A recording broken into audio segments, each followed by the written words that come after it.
olha como ficou. Arrumei mais a tela agora, olha como ficou. Meu Deus.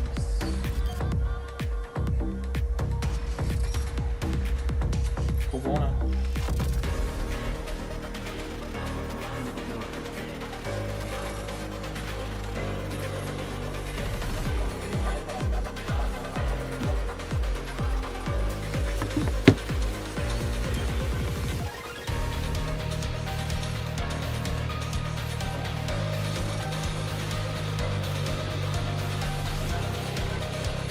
Agora sim. Aqui tá caindo agora daqui, ó.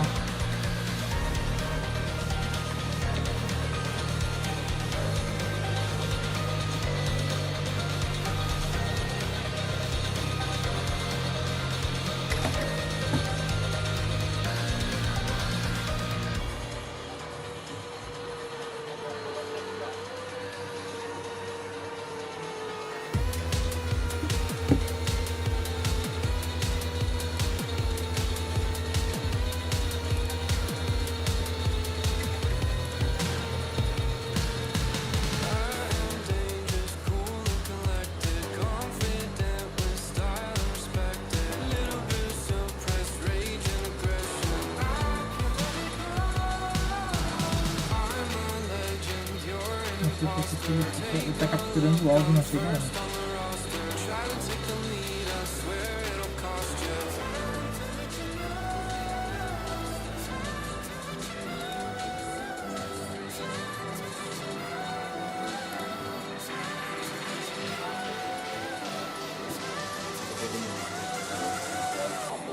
Ele tá capturando o áudio do som, só que o fone tá aqui, ó.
E agora?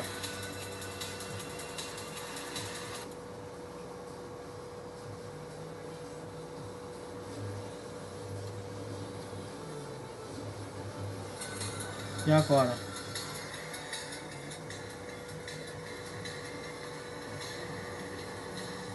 E agora? Não, tá pegando igual, eu não sei o que não tá.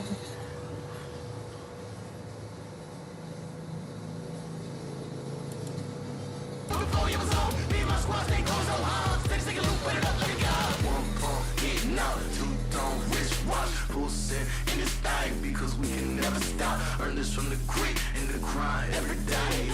We've been in the zone, now get ready for the pain. Stand to the throne with a heart for this. Y'all a bunch of clothes with an origin. Came for the crowd, won't ever back down. Take this city and raid big town. Stand to the throne with a heart for this. Y'all a bunch of clothes with an origin. Earn this from the grit and the grind every day. We've been in the zone, now get ready for the pain. On the road to greatness, you can never fake this. Step to the bottom, cause we royal and y'all basic. Even if y'all hate it, we take go so gracious. Take over the game, now back down to the game.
excited. We are back for Major 2. It's been a very long month waiting to see you guys again. And, of course, our fabulous broadcast talent, and Levin and Takata are with me on the desk. Takata, I haven't seen you on the desk, I think, since Chapter 4 with me. How are you?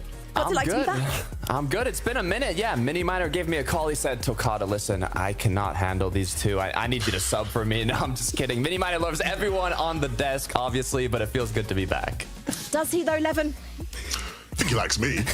I can't speak for anybody else. Yeah, that's what I was getting at here. We'll catch up with Mini Miner later on in the show, the traitor. He'll be joined by Taco in the commentary booth. Now, let's talk about the Pro-Am, because this was announced earlier. I was about to say in the month, but it's actually April now. I can't believe it. So it was announced back in March. We're going to have 20 incredible creators going all the way back to the Courage days, my friend.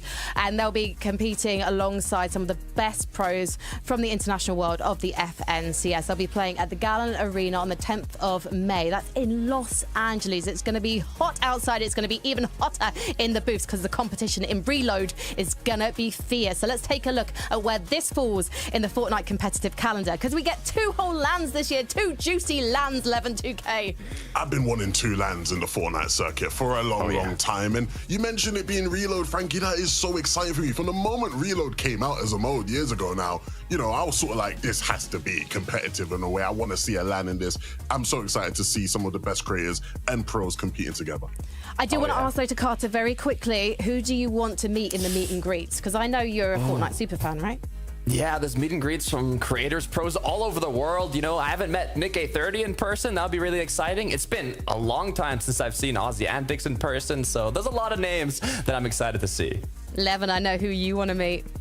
Yeah, no, I think for me, it's got to be Courage. Courage, I never got the chance. You know, he's a Fortnite commentary icon. You know, I've been doing this commentary thing for a couple of years. I've always looked up to him. So meeting Courage, I think, would be great. Yeah, you're going to get some tips.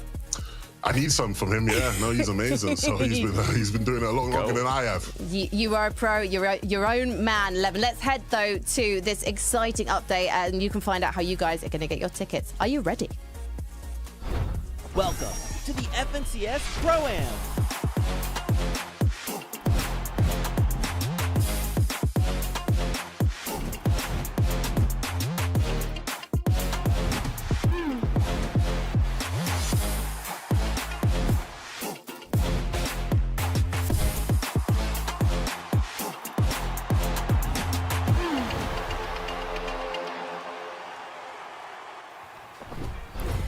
Get your tickets now. We cannot wait to see you at the Gallon Arena in Los Angeles. Now, let's talk about Major 2, because obviously there's been huge switcheroos, as there always are, between seasons on the map. And the mid-match objectives in particular have been changing the game. And for things with Tayson's trio 11, things have changed in terms of their personnel as well.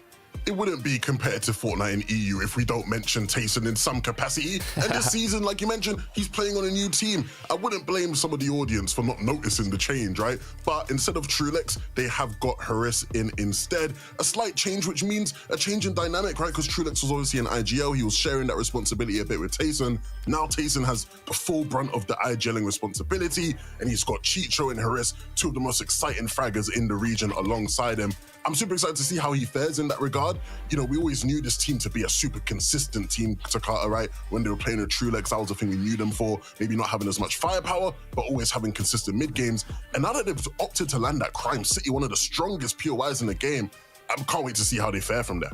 Yeah, exactly, Levin. You might be wondering, how are they able to keep up with this consistency? Well, now in this new season, there's been 3 new vaults added around the map alongside 3 black markets. But what makes Crime City unique? It has the vault and the black market in the same POI. It's the only POI that has both the vault, where you can get your gold, you can get your dilbits, and the black market right beside it that you can use to get those exotics, get those mythics, get that extra loot. So it's going to minimize the risk for this trio in the early to mid game, so they can keep up with that consistency. And the biggest critique we always had of them last season was like, is this a team that has enough firepower in end games to actually make their consistent games worth something? Now that you have Haris instead of Trulex, in theory, plus with the loot that you're going to have landing Crime City, they have more than enough firepower, I think, to fix some of their end game problems. Takata, there's another trio that's made a change, but this trio is taking the train. Oh yeah, Kiduo, Volko, and Cringe. When you're talking about mythics, right? The strongest mythic weapon is at the new train. It's not the same as last season. Now you can get the mythic Sentinel pump shotgun from this train. And not only that, there's also an NPC that once eliminated will drop the unstoppable medallion. That's gonna boost your movement speed. So if you're looking to play aggressive in the early mid game, even just have better chances at fighting overall, you have the only shotgun in the game where you can hit 200 pumps and one-shot your enemies. So hopefully this trio will be able to use that moving forward. Yeah, and I've really got my eyes on Kiduo in particular, right? Leading this team, the IGL, the voice.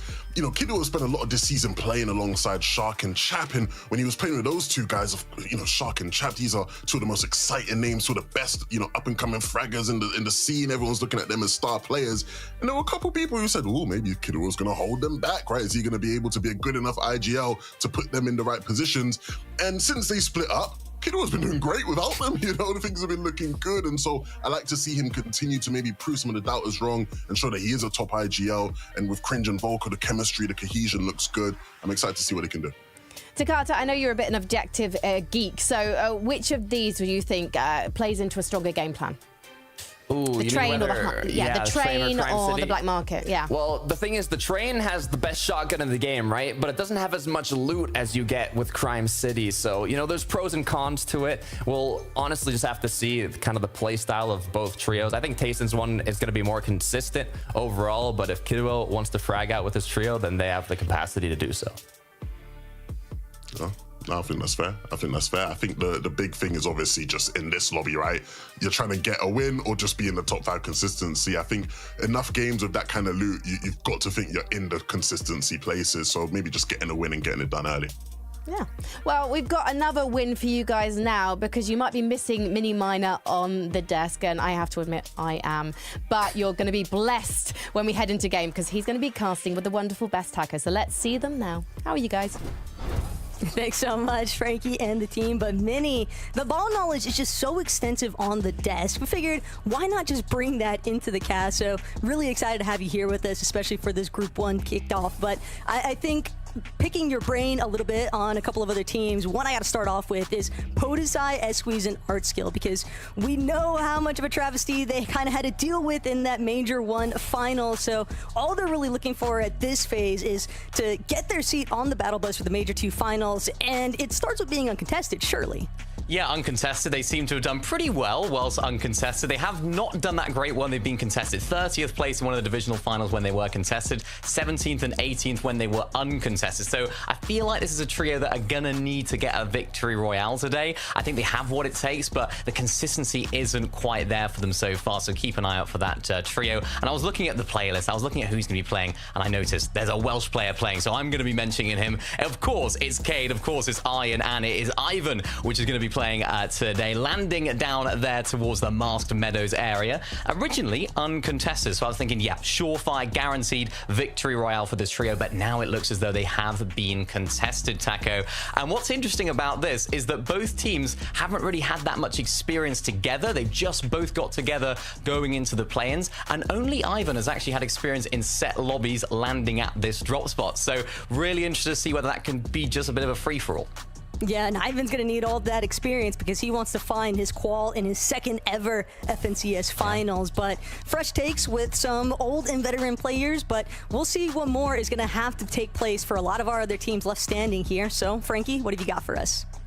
Thank you very much. Well, one of the trios I've got for you is an existing trio who have had some surprising results since Major 1, and I don't mean in a bad way, 11-2K. Yeah, maybe not even surprising, right? After their excellent third place in the major finals, you know, when you look at this team, Vanya, Marius, Pixie, a lot of people were wondering whether or not the momentum would continue. And I think it's safe to say it has. You know, you look at a team in EU this season who's been super consistent. There haven't been many. There's not been like that one standout team. There's been up and down performances from all of the top teams. But these guys, in terms of average placement, have been the second most consistent of any of the teams we've seen in these divisional finals. They've looked exceptional at times. Takata, they're the team in this lobby competing today who have the most victory royales in set lobby finals. So I think they're an absolute shoo-in to qualify today and probably win a game. We might only see them for 1 or 2 games before they get out of this lobby. But I think one of the key things about them that I've really liked, when I analyzed them last season, one of my biggest critiques of them was in like top 2 situations where it's like the final 3v3 between teams, they just looked really wobbly. Like a lot of the time, they looked really wobbly, looked really nervous, were terrible in my opinion in those situations. In fact, if you actually look at it, last season, they were in 8 top 2 situations. They only won 1 of them, right? Yeah. That's a lot of second place. That's a lot of extra points you're leaving off the board. This season, they've been in 10 top 2 situations. They've won 6. So they've already improved in that regard. I think they're looking a lot stronger, a lot more confident. I'm really impressed with these guys so far. 100%. They had that difficulty converting the top 2s into the victory royales, but how have they been able to do it this season? Well, win condition is the heal off meta, and this trio drops at Flooded Frogs. And you might be thinking, Tokata, what do you mean Flooded Frogs? That was last season. They got the season wrong. Well, no, there's more to it, because right under Flooded Frogs, you have Magic Mosses, where is the only mythic Chug Jug on the map, the only vending machine where you can purchase Chug Splashes, and they land right above it and have the perfect opportunity to rotate through there, get all the heals, get everything they need to close out these end games. But Levin, the trio, Marius, I know you want to talk about him. Yeah, no, I think when you look at Marius as an individual, oh my goodness, he has been cooking this season. I've been so impressed with him, right? Because when you look at, him as a player, his trajectory has been really interesting. When he sort of burst onto the scene last year, a lot of people expected him to sort of go from, strength to strength and keep on rising in duos. It didn't quite work out that way. And even at times last season, when they were, considered a top team in the region, at times he didn't always look like he fit in. It was a bit like, oh, is he really, the top fragger we all thought he could be? This season, it has not been a doubt at all. This guy has been playing out of his mind. When you look at some of the statistics to Carter, damage dealt in divisional cup finals this season, he ranks in 2nd. Damage ratio, he's 6th. Eliminations, he's 15th. Assists, 6th. Like, he's been one of the best fraggers in EU this season, without a shadow of a doubt. And I hope it continues, because the more he plays like this, the more this team is likely to be a contender come Major 2 finals. Look, it will continue with how lethal Marius has been looking and how crucial you kind of need that fragging power in these types of matches, not only for the consistency, but for securing enough loot to be able to get those victory royales. So, I can almost guarantee that we'll see them qualifying today. When you look at the Group 1 lobby list, there's definitely another trio that sticks out. Sky, Scroll, and iDrop. They haven't necessarily had quite the same results, though, as Vanya's trio, have they, Levin?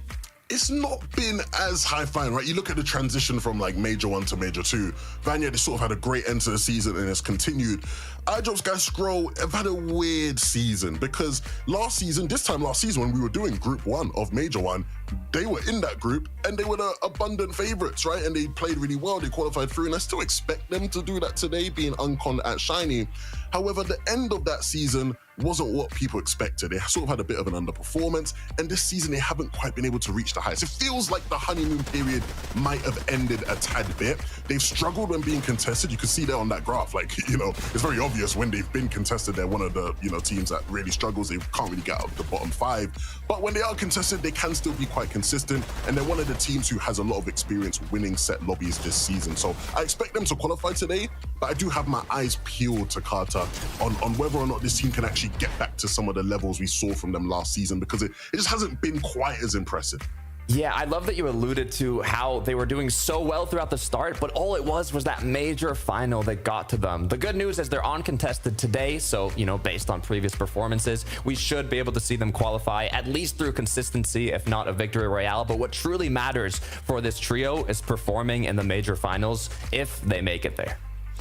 Guys, I've been really good and I haven't discussed what we're wearing at all during this pre-show. It's rare for me. However, I'm now allowed to discuss what we could be wearing. The blast.tv/merch store. That is where you can get your FNCS goodies. I know you guys like to rep this set, so you can do it now. I'll say that again. blast.tv/merch store to get your FNCS clothing. Let's head over now, though, to a very stylish pair, because we need to kick off game number 1 of 5 in tonight's Group 1 Major 2 action. That is a mouthful. I'm now going to bring it to the Mini Minor Taco. Thanks so much, everybody on the desk. But Minnie, so much insight being introduced for this Group 1 stage. And most importantly still, you're going to have 5 games to work with. Keep in mind, it's going to be similar format to exactly in the last season, where a win and you're in. That's your ticket to get onto the battle bus. So all these teams are going to be looking for a Victory Royale. But if you don't get that Victory Royale, you could still make it off the top 5 in placements after the fact. Yeah, these are 5 really, really important games for so many of our teams. Of course, if you don't qualify through today, it's only the last chance qualifier in which you can get through to the Major 2 final, so the pressure is really going to be on. And I think this is really where we get to see a first glimpse of which teams are really going to be looking out to maybe perform really well this season, maybe some diamonds in the rough, if you like, some teams that we haven't seen too much of. I'm super excited to get stuck into the action. Yeah, everybody's kind of been making their predictions based off of how the groups actually even panned out. I know for Group 1 and Group 3, there's definitely some teams that are going to be very noticeable, but we're going to see what takes place here with Group 1, Game 1, ready to go.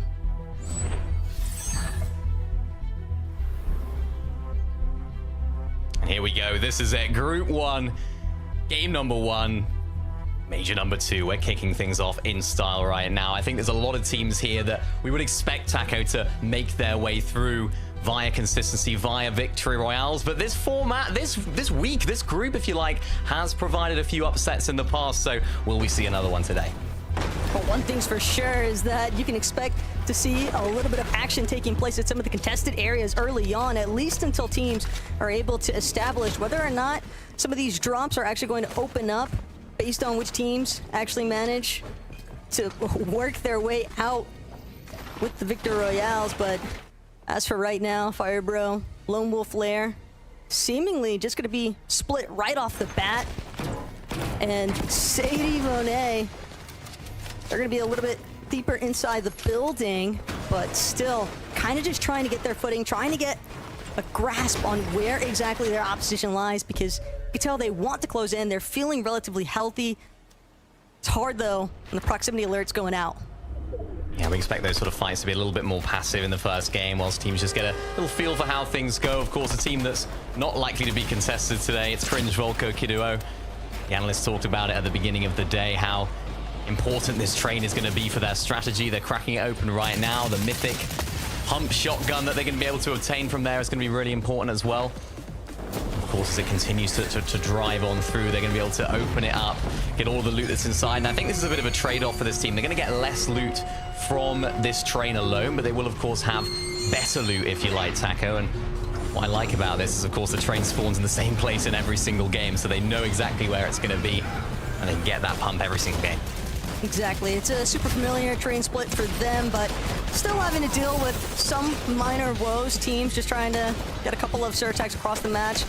And Fletcher Kane as well. That unstoppable medallion is going to be something that Kiduo, Cringe, and Volko are certainly after. But back to focusing in on Cade and Ivan. Keep in mind, Aryan trying to open things up here at Mass Meadows. And while it seems as though Aryan, Ivan, and Cade are doing an excellent job of surrounding the building, shot's not going to connect there for Cade. Snoya definitely happy about that one, but Yasin has got to keep an eye out for what might be lurking behind him. Double collapse nearly from Cade and Aryan, but Yasin just doing what he can, farming a little bit more material, knows that he's going to need to be healthy, and Ivan's got to be careful as well. Doesn't want to find himself overly exposed to any teams that are further south here of Mast.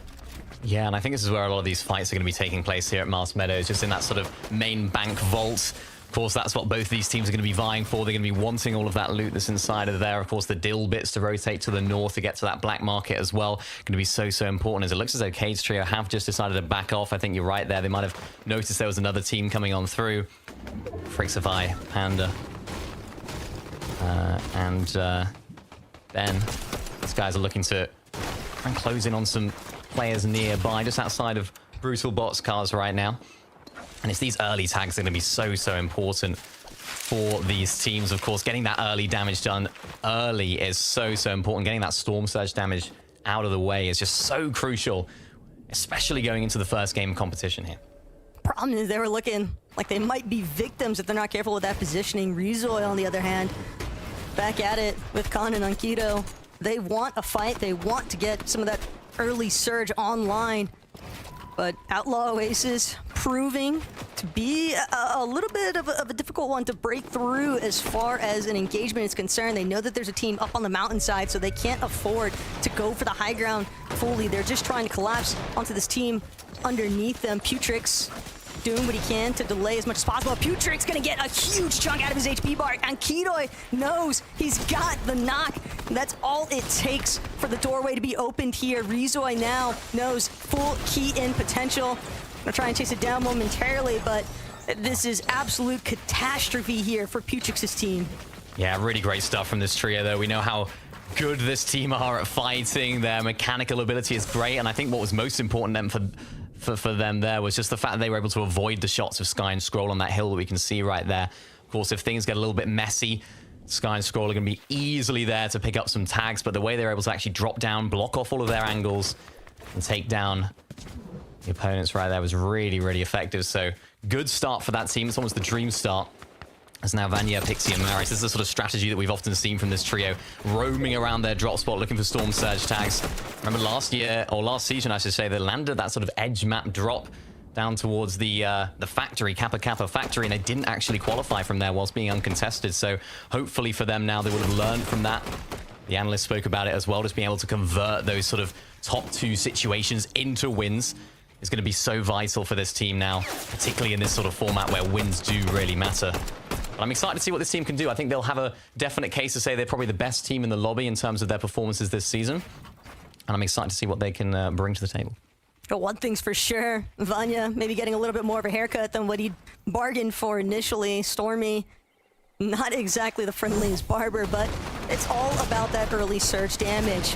Get a glimpse back into what happened with Kolb. He was the lone survivor out of Putrix's trio, and unfortunately won't be standing for much longer. That is an easy cleanup collapse here, and Scroll all the while gonna recognize the fact that, hey, these teams are getting active.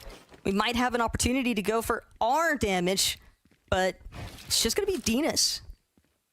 Off, held a little bit at bay here, and this positioning as well from Scroll. He knows that he's got the advantage. These teams are going to have to push in eventually. They could look to tank a little bit of that early storm tick damage without it being too much of a disarray. At the same time, though, Scroll, eye drop, Sky. Again, the big thing that everybody's looking for is, can they have that standout win performance? They did it in Major 1 last time, but we know that they're capable of finding a victory royale. The question is their consistency. Yeah, and I think it's definitely going to be something they're going to learn from, of course, getting into the Major 1 finals, not having the greatest time. But I think that experience is going to be absolutely vital. I know the experience of iDrop is vast, and of course Sky and Scroll, two of the finest players, upcoming players as well, if you like, when it comes to their skill ceiling. They still have a long way to go. They're both only 15, so they still have a long way to go in terms of the what they can achieve in the game. For Vasquez and his team, they're looking to stay a little bit lower down, and this is something that we will see a lot of today, I think. Players driving those vans after claiming the loot inside. This is definitely a bit of a benefit for these teams, but no, it's Kiduo there on the other side that actually takes advantage of that. Vasquez goes down.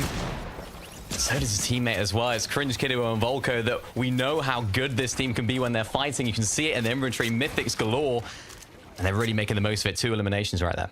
It's more so the fact that they knew exactly where Cringe's team was making the approach from, and yet they still fell victim to the cleanup crew here, though. But Floki, he's got other plans in mind. Cringe, Kiduo, Volko, they might be on the receiving end of this, but the 3-2-1 doesn't connect, and now they've been completely revealed. The stealth strategy not actually going to bode very well for them. Currently, Floki just trying to tarp out as much space as possible, try and get a little bit of distance here, but Cringe, Kiduo, Volko, they seem like they're interested in tangling just a little bit longer here. Although, keeping tabs on Gavix, just behind them, lurking nearby in pump power. Kiduo knows they've already got ample amounts of surge damage from those 2 early eliminations, but still, there could always be room for more. Oh, definitely, yeah. I think they'll be brimming with confidence after those first 2 eliminations for that team. Really, really great work from them. I mean, they have that confidence of the loot, as we spoke about earlier, from that train. It just gives them that freedom, if you like, just to hop in box, hit a 200 pump. It just really can flip a fight in an instant.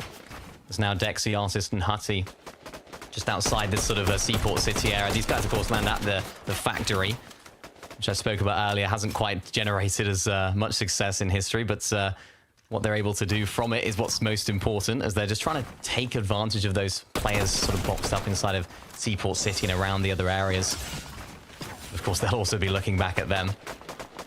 It's not a bad position, though. I kind of like this sort of it being in between two teams. If you don't get beamed like that, though, as Texi does get cracked, that's a difficult situation for him. Yeah, and it's tough, too, because it didn't seem as though they had a whole lot of heals as far as their loadouts were concerned. So they're going to likely have to try and commit for a fight, and soon. And a team that's kind of on the opposite end of that spectrum is going to be Marius's. And Marius has been on absolute demon tower. I mean, one of our clear favorites for today's Group 1, and for good reason. The Des highlighted it perfectly. As far as their come up since their performance outside of Major 1, these guys have just been on a rampage, it seems like. And it's going to continue. They have so much time with all the resources at Flooded Frogs to hang around.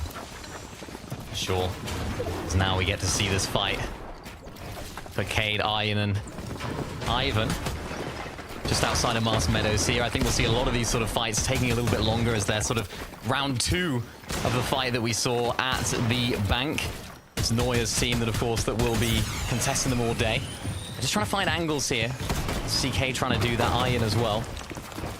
So we got Misha on the screen. Of course, Misha, a player that still hasn't quite had as much success as he would have liked since no longer playing with Teeny. Actually made a grand finals or major finals since then, so he'll be looking to try and find a little bit of form. But it's these fights right here. These are the moments for trios and teams that really make all the difference, because both teams will need the surge. And for now, it's a bit of a stalemate, because nobody wants to make that big mistake. Nobody wants to take that risk, which is kind of what you need, Taco, in these fights. You need that one player just to say, right, I'm going to hop in, try and make a play and hit a max damage. And the problem is, both of these teams looking worse for wear because of it. Neither of them really profiting here. Yasing, though, going to finally connect a couple of nice shots, but not willing to fully close in on that distance. The intention just seemed to be get a little bit of surge online and push forward. They know they've got to get to that edge of zone. Teams are already likely going to be holding them the moment that they touch foot inside of the next zone. So have to check back in, see how that's actually boding for them later on. But Lone Wolf Flare, Stormy Right, Arco, still kind of just waiting. And you have to keep in mind, Minnie, there's definitely going to be some effects of surge damage coming into play here for a lot of these teams, because one thing about these group stages for the first matches is things are much slower paced in terms of the eliminations actually racking up, so you know teams are going to be threatened. Yeah, it's a really difficult balance to find when you're in these sort of situations, because, you know, if you look at the meta, you look at the way that the guns are laid out, you see sort of hit, scan, scope weapons, you think, yeah, it's all about sort of boxing up and sort of playing surge towers. But as we saw last season, it was a lot of sort of box-to-box activity. So I think as the day goes on, we'll definitely see a lot more of that progressing. And I think we'll see a lot of our teams that do opt to maybe decide, okay, we need a win. Maybe we're sort of lower down the leaderboard. Let's try and go for some surge tags earlier on. Let's take a fight that maybe we won't or weren't taking earlier on. Maybe in the case of Cade's team, for example, we didn't see them aggress too much in 2 instances. Maybe that'll change as we go further on. But this first game, just get it out of the way. Make sure that you're not going to be going down too early. That's the most important thing. For sure, but Cade lurking at the bottom of Jake Buka's surge base. Doesn't seem as though he's been flagged out just yet. Ivan and Aryan try and provide as much backup as possible. Truly, Jake Buka and Zen could be in a world of trouble here. They're so distracted, though, Minnie. But Ivan, he's going to get spotted by a different team entirely, completely exposed. Team in the surge base now fully on red alert here. They are not going to allow Cade, Aryan, and Ivan progress any further. In fact, they're trying to jump immediately into the box here. Cade going to try to get some return fire online, but instead, it's an all-out scramble. The team from a distance still peppering them as they go. And Aryan knows he's got to come up big with a huge connection shot. Otherwise, they're going to get keyed from 2 different directions. Yeah, look at their Storm Surge as well. 77 below. This is going from bad to worse for this trio. They didn't capitalize on those fights earlier on. Not at the bank, not just outside of the POI. This is where things start to get a little bit desperate for them as Cade tries to get inside of the box with the kneecapper. Doesn't quite go as well as Ivan does the same. Swinging, trying to get some hits through, connecting with so many. Jake Buka's the only one left, and it is a success for the trio. They're all still alive, albeit 2 down. Problem though, Aryan, he can't hold the walls as well as try to revive his teammates at the same time. Two separate teams looking in to what just unfolded here. Finally, a moment to breathe though, and that's all that Aryan really needs. But it's the fact that all you can hear is the thwacks, Vinny. It's just non-stop home runs trying to be hit across the board here. An absolute chaos fest, but Aryan, that was the kind of damage that they needed. It's gonna buy them some time. They're still in a relatively rough position, but being 539 above the surge is more than enough currently. I want to watch this again. I mean, this is absolutely unreal. The way that Iron is able to hop right in the box. I think it was Ivan that did a lot of the damage. Iron just cleaning up there at the end. I mean, that is an element of that kneecapper that is definitely going to be very important this season. We talk about it so often as a mobility sort of item, as we see Scroll doing that right now, but he's lost two of his teammates. And I think we're definitely going to see some close-range encounters with that kneecapper, but for now, Scroll's got a major problem on his hands. He's lost both Eyedrop and Sky. Fortunately for him, at least the team that was nearby, much more interested in actually getting into zone, but they might linger. It's going to be a tough position, though, for Scroll to actually dig his way out of. I'm not sure that even a reboot scenario necessarily puts them in a much better position, might extend their opportunities. But as far as looking for that win and you're in scenario is concerned, many have to expect that some of these other teams a little bit better poised for that. Yeah, I think so. I think there's definitely a lot of teams in here that will look to try and go for that win, of course, now that they've been able to get that early Storm Surge damage. I think for Eyedrop, Sky, and Scroll, it's about trying to get as many points as possible out of this game now. I mean, you never know when you're going to need them, right? The points might come in clutch later on in terms of consistency, so I'm sure we'll see those guys thriving in future games, but there's still hope, of course. There's Artist, Hutty, Dexy, also in the Storm, and I think this is something that we are going to see a little bit of today, as well as probably the rest of the season as well. Taco is a lot of Storm tanking. There are a lot of course, a lot of white heals inside of the meta. I know Takata talked about it at the beginning, where it's going to be a big element when it comes to the end game, but even sort of the early to mid game as well, just being able to almost skip that mid game and sort of stay inside of the Storm for such prolonged periods of time. We see Scroll, Eyedrop, and Sky now back together as a trio doing the same. It's going to be so important. Carmen Jacobs immediately knocked, eliminated. Carmen made it look too easy here. Slaxay, though, gonna receive return fire here. Polish now trying to get that tag team combination, but Carmen, he's just falling too incredibly low. He's gonna have to back up for a moment. Tricks, fortunately, gonna be able to bail his partner out of his current position, but a lot of commotion, pulling so much attention their way. Polish, Piros, Blasi, they've got to be careful as well. They know that there are other teams looking to collapse, but Piros, he's still completely focused on where Carmen and Tricks are at. Blasi might be able to get sneak shot, playing around the tree, a little bit of natural coverage, but he knows there's other teams just too close by. He wants to see if he can find an angle, but that miss grenade gonna ensure that Blasi's able to get a little bit healthier than what he was just sitting at. And Tricks and Carmen, it's a choice at this stage, Minnie, but looking for the fight might just be better off here. Instead, they're just going to continue trying to disengage as much as possible. They don't feel healthy enough to fight. Yeah, in those sort of situations, you either have to just disengage entirely and just work with what you've got, or try and close out the fight as quickly as possible. With the amount of teams that are nearby, I just don't think they really could have gone for that full elimination. So I think it's a smart play here to just disengage. The problem is, though, if you look at where the zone is, there's so many teams now they have to sort of rotate through. Players looking down from above, players sort of towards their back as well. It's going to be a really, really difficult rotation for now. This team is just a duo. Really not going to be easy at all, as now Storm Surge will start to sort of kick in as well pretty shortly for some of our teams, and this is just not the greatest situation. And again, I think this is where this team just need to try and think, right, let's just try and get into those placement points. Let's try and ensure that we're not going to waste this game. Problem is they've got to scale up some of the mountain phase spanning around brutal boxcars, and they've also got to deal with an entirely fresh trio right behind them. But the team's already elevated and boxed up. They're going to be the ones posing the most threat here. Carmen nearly Sub-Zero directly into Artsville, but Artis is going to manage to push him back. Carmen, 3 HP and a dream, it seems like. don't think that water sprite can be able to buy him much more time. Artist, Dexy, and Huddy, they are taking full advantage of having already been positioned inside of the zone. It is just easy pickings, or at least that's what it seems like, but they need these eliminations, Mini. They would like a refresh because they know mats go quickly when you're dealing with some of this elevated terrain. Yeah, definitely. And I mean, they do have the player advantage here. They have the health advantage as well. It looks as though Trix and Carmino look like they are actually ticking for Storm Surge. And yeah, it's going to be Carmino that does go down to the Storm Surge, I believe, there. Trix also the same, just getting tagged. And as soon as you hear that crack as a player, as soon as you understand that the team next to you are shambles, they don't have that much damage, they only have 2 players in their team, you have to close on through. And that's exactly what this team have just done in that situation, as we get to see some more great plays here from Artist, who's just looking back sort of towards the Storm. Really nicely done from him there. Bolstering this team's loot, some more eliminations as well. Huge for that team.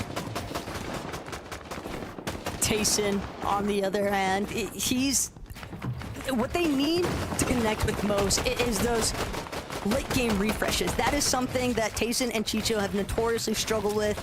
Originally they were with Trulex, now they switched out for yet another Balkan player in Hedis, but Mini, they're looking like they might be in a pretty nicely set position, at least in comparison to some of these teams that are kind of spanned a little bit further outside of that center zone. Sky, iDrop, Scroll, largely just Sky and Scroll at this point though. iDrop unfortunately haven't been eliminated, but that's a big pickup here for Sky and Scroll. They're not going to be able to make it to the body, though. They know they're getting cut off from the rest of the lobby, hoping to not get focused in the process. Sky does manage to pick up some much-needed Siphon materials, but it's still a very difficult position to play from. They know that high ground could take notice of them at any given moment. Another big knock, though, for Sky. It is just going to continue buying them more and more time. Look at where the zone is, though. They're going to make a max pull rotation here. So Sky and Scroll, they have to make a decision. Do they rotate early? They try and get a little bit of extra loot, but of course time needs to be on their side for that to happen. They need to get out of here as quickly as possible, rotate on through. They do find the elimination there on Sapphire Bro, and we get to see exactly how that went down. Sky getting some really nice tags there on Sapphire Bro, of course, can't really escape. And that's crucial for that team because it gets them right above the Storm Surge threshold. Floki and Snazy, though, they are looking to be in the most optimal position currently, all the way up on the high ground. Icy just trying to do what they can. Floki as well, continuing. You just spray at this moment, but it's going to be difficult as is for anybody to even try and challenge for the high ground, much less make it the secondary height. So all of that congestion that's starting to pull into those lower layers, it's going to pose a huge threat to teams like iDrop, Sky, and Scrolls, because again, they're working from the P.E.K.K.A zone as is, and they're trying to push forward, but Snazy connecting all the way across this mountain range, Mini. This is such an optimal position to be in. Eliminations here, I think, for Sky and Scroll. I mean, this is a team, of course, that did duo up. They were a duo, so they're going to have to use all of that experience, maybe even communicating in Danish now. They can speak in their native language to each other without having to worry too much about iDrop in this situation, but they're just trying to squeeze as many placements out as possible. As Hutty, Arsid, and Dexy, these guys have been on an absolute tear this game. What's that? 6 eliminations. Huge amount for this team. It gives them that freedom, that flexibility in endgame, just to play the way that they like. And you can see the gold splashes coming through here as well, just allowing them to get right to that front side of zone. You see them eyeing up another elimination. It's just these frags, these late game refreshes that are going to be so important for them. We know they can do it, and look who it's against. It's against Vanya, Pixie, and Marius. It's not a team you really want to be aggressing at this stage of the game, but they survive, they live to tell the tale, and so does Vanya. Yeah, the main thing was that Dexy and Artist looked like they had almost cut off Vanya's trio for a moment, but Marius, Pixie, they're wasting no time whatsoever. Kiras, unfortunately, just another victim. But Pixie absolutely beamed from above. Got to keep tabs on what's happening overhead. So now that's going to force this trio to go for a pause. They're going to have to get some heals going. And all the while, Floki, Icy, but that was a massive chop there. Snazy looked like he might have potentially dropped to grab some loot, but either way, getting eliminated, not intentional. Oh no, Snazy, that is not ideal whatsoever. They're still up at the backside of zone there, Floki and Ice, so I can only assume that he just tried to go down for the loot, and this is what we're going to see right now. Let's see what actually ended up happening. No!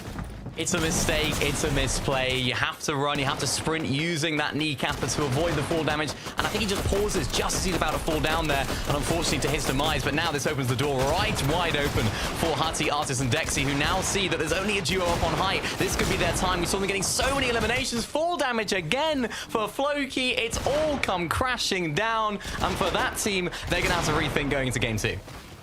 Artis, Dexy, and Hutty, though, they waste absolutely no time. They are straight to the high ground, hoping to not make the same mistakes as the members they just took out. But Dandakuza, Eltenzi, they're just trying to remain unseen. Everything is so chaotic underneath Dexy's team here, as Squall still barreling through, finds another elimination onto Pixie. Vanya's team now potentially sabotage here in the process. They're going to be fully eliminated. That Game 1 Victor Royale won't belong to them, but it's setting up nicely for Team Artis. Really, really nicely indeed. They've got that exotic Chug Jug as well, so things do go down to a heel off. Things are looking very, very strong for them, but the duo of the day so far is Sky and Scroll. They're continuing to plow through this lobby. 8 eliminations between the two of them, but look at their HP. They're going to need these refreshes sooner rather than later. They're going to need that Siphon, which they get straight onto Chicho. Perfect shot from Scroll to close out that one. They do get the loot, but you can see that their builds, their materials are still lacking. They're going to need even more, and they're going to get even more as Collapsy goes down to Sky there as well. He's going to have to try and wait for that Siphon to come through. Gets another huge tag onto Gavix, and he is on a tear right now. There is no reason for Sky and Scroll to be having this much success. They don't even have a time to get Shield online. Finally, they're going to be able to pull it through, but what are these shots currently making the impossible happen with 0 mats whatsoever? Berg, another victim in the downfall underneath, but Artskill, Bonusai, Eswees now controlling front side low, but at the same time, they have to keep in mind what lies directly above them. Squeeze, another victim here to Scroll, and Scroll batting for the fences. Finally going to find himself getting put down in the dirt, though. Artis, Hutty, and everybody in a celebratory manner now, because Artis, Hutty, Dexy, they know they've got this one on lock. This is surely going to be the moment. It's a 3v1 situation. Artis, Hutty, and Dexy are the very first team to make their way into the Major 2 finals. An excellently played game, Taco. High ground dominance. Really, really excellent eliminations in the mid game as well. And just closing it on out with quite a straightforward win for them in the end. It's just the heads-up awareness. They were hovering in that secondary height layer for so long. They had an opportunity. They got a little bit tangled up with Vanya's team, but everything just came down to the fact that as soon as Snazy fell, that one mistake was the opening path here. Hutty immediately looks up. Let's chop these guys down. They've got nothing. He knew at the moment that that trio turned into a duo, that was their chance to strike. And from the mid-game refreshes up to that closing moments here, Vinny, they just did everything right, and a Victory Royale to guarantee their spot in the Major 2 finals. But they're not the only ones that had some positives coming into play, so let's see what the Des has to say. Thank you very much, guys. Congratulations to Hutty, Dexy, and Artis, because we'll be seeing them in the Major 2 Grand Finals in a few weeks' time. Takata, as you're fresh on the desk this year, why don't you give me thoughts on that end game? Because it feels like there was a trio that got particularly unlucky, and one of the players was Snazy. Yeah, Snazy, Floki, and Ice, they have not only the exotic Chug Jug from their drop spot, but they also had high ground and everything they needed to close that match off. But when you got the kneecapper, you got that bat, you got a sprint jump to not take fall damage, and I don't think Snazy was able to get that jump off, unfortunately, leading to his demise. And then Artis capitalized on that, took high ground, and closed out the match. So overall, congratulations to the trio. But let's talk about the winners. Come on, Yes. Dexy, Hutty, and Artis. I mean, this is one of those games in this format where like you have so much chaos going on down below that like the team that ends up winning can almost sort of skate by, right? To be fair to them, they were incredibly proactive in this endgame. And if you know anything about Hutty as a player, that's no surprise. You know, obviously they made the play to chop height, which was great and well-timed, and they were able to take it, biding their time on second height as Taco called out. But, you know, even before that, right, you saw them going for pre-edit plays on teams. They were very proactive, always looking for opportunities, not just letting their maps play out and letting the game pass them by. And whenever you play that proactively in these type of lobbies, you're going to give yourself opportunities to win games just like this. Dexy's no stranger to winning in these types of lobbies as well. I remember he used to always be a player you could expect to win a game back in duels with Eclipse as well. So no surprise seeing these guys make that win happen, but really well played from them. Well, we're going to take a short break, and when we come back, we'll be giving you even more information, all the talking points from game number 1, so don't go anywhere.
Welcome back to Group 1 of Major number 2 in the FNCS. And if you missed Group 1's opening match, then you missed a treat because Hutty, I should say, Artist and Dexy, they've booked their spot in the Major 2 Grand Finals in a few weeks' time. But it was a very closely run thing, as it always is in the end game. And one player who nearly solo clutched things out for his trio was Tayson11. Yeah, I mean, if you were following, you know, that team during the end game, I don't think we were specifically like on them, observers watching straight, but like if you saw any of the drone spots, they were always in great positions in that end game, sort of playing sort of how you'd expect Tayson to play. Really, there were a lot of situations where obviously like you can see here on mid ground looking for opportunities, then as the zone was moving around the hill, they were sort of playing on low ground quite a bit, and again they were just playing like basic but good Fortnite. There was a point here where obviously Chris goes down, but Chicho and Tayson are still going to be able to make things happen to Carter. And at the end of the day, this is a team who we highlighted at the start of the day as a team who you can expect to be in endgames consistently, right? And so, are they going to win a game? I'm not sure. Last season, when it was Tayson, Chicho, and Trulex, they didn't win a game in groups, but they were super consistent. I think we'll probably see the same here today.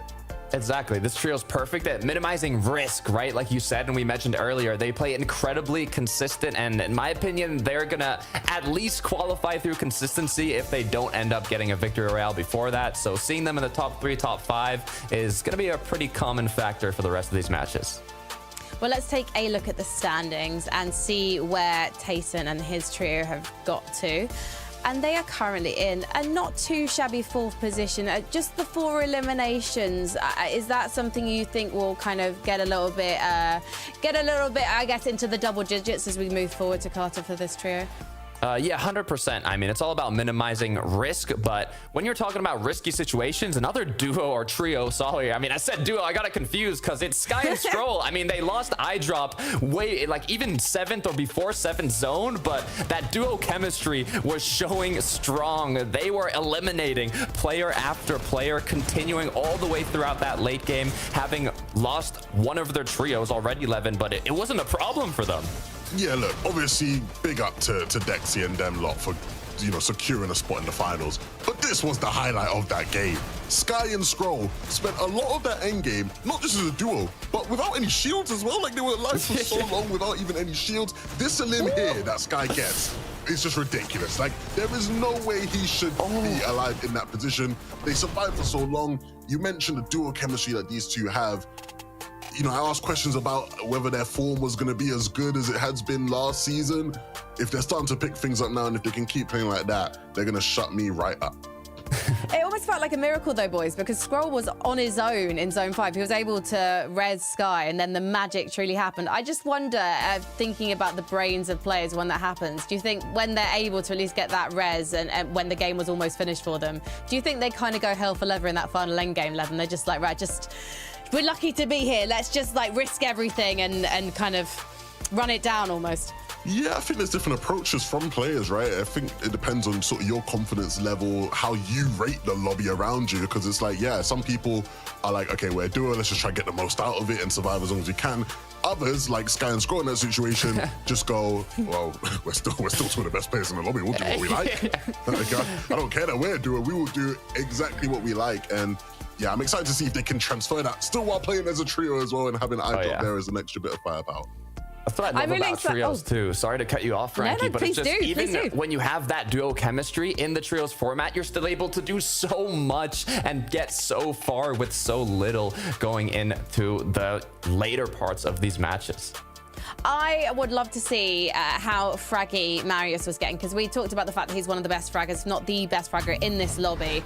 So let's see some sweet, sweet highlights from him and his trio, 11. Yeah, I think we might have set him up here after watching Scroll, to be fair to him.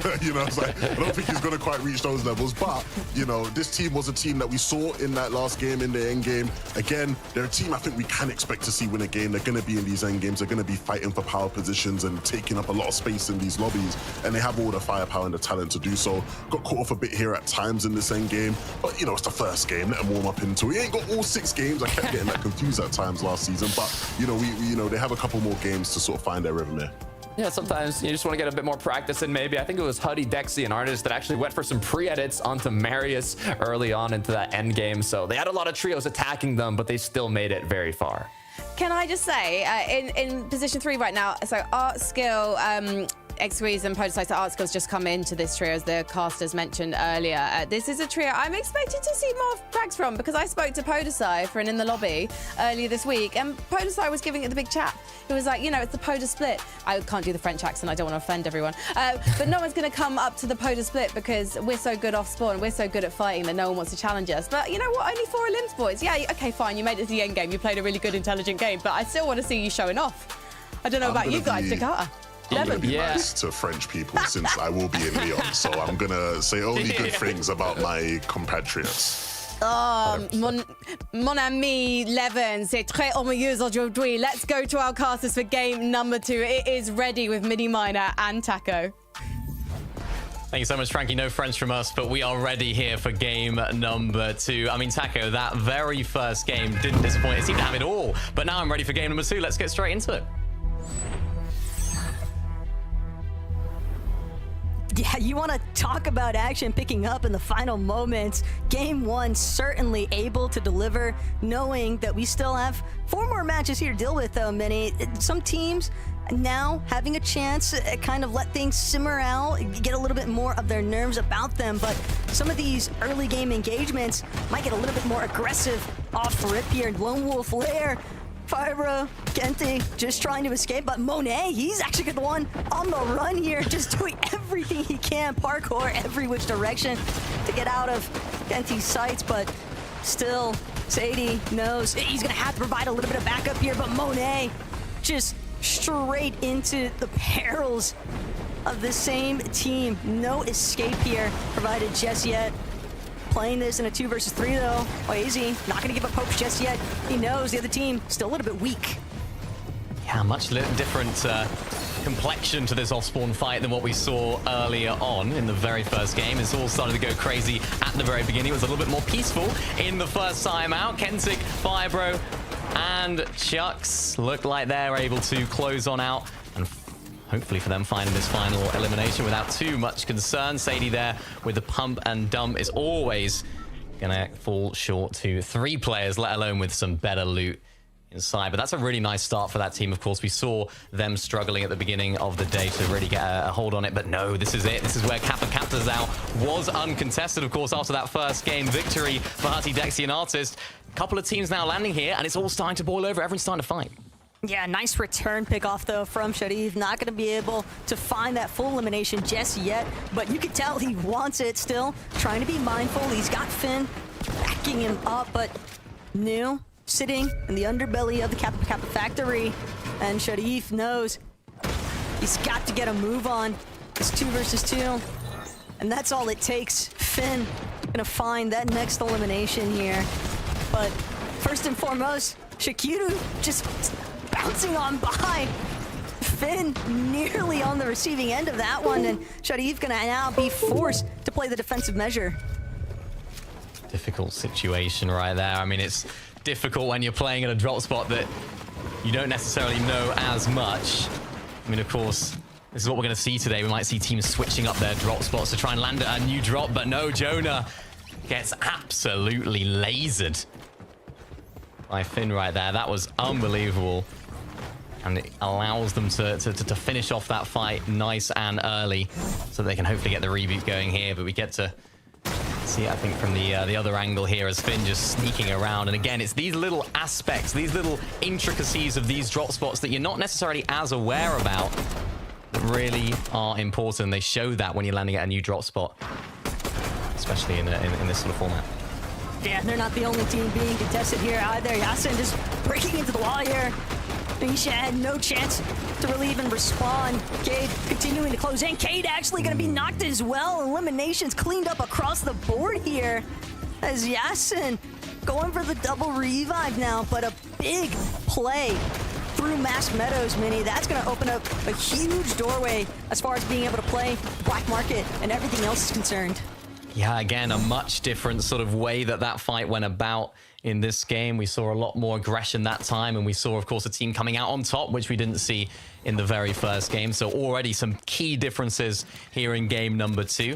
Dinas, Giras, and Franek, a team that have been performing very well this season. I know Levin mentioned it at the beginning of the show. They've been able to get victory royales. They've been able to pick up wins and play quite consistently in these sort of divisional cup formats. So they seem to have it all. But for now, their main concern is this team below. It's Ankido, Rezo, and Khan, a team that we highlighted earlier as such a fraggy team. They have so much potential when it comes to fights. And for now, it's starting to be a little bit of a sort of stalemate, if you like, with how these guys are playing it. They're one team on low ground, one team on height. Nobody really wants to make too much of a play as of right now. They're just looking for that first crack tacker. They're looking for that first beam with this burst SMG or any of their weapons that they have, because this is what really can get these fights started.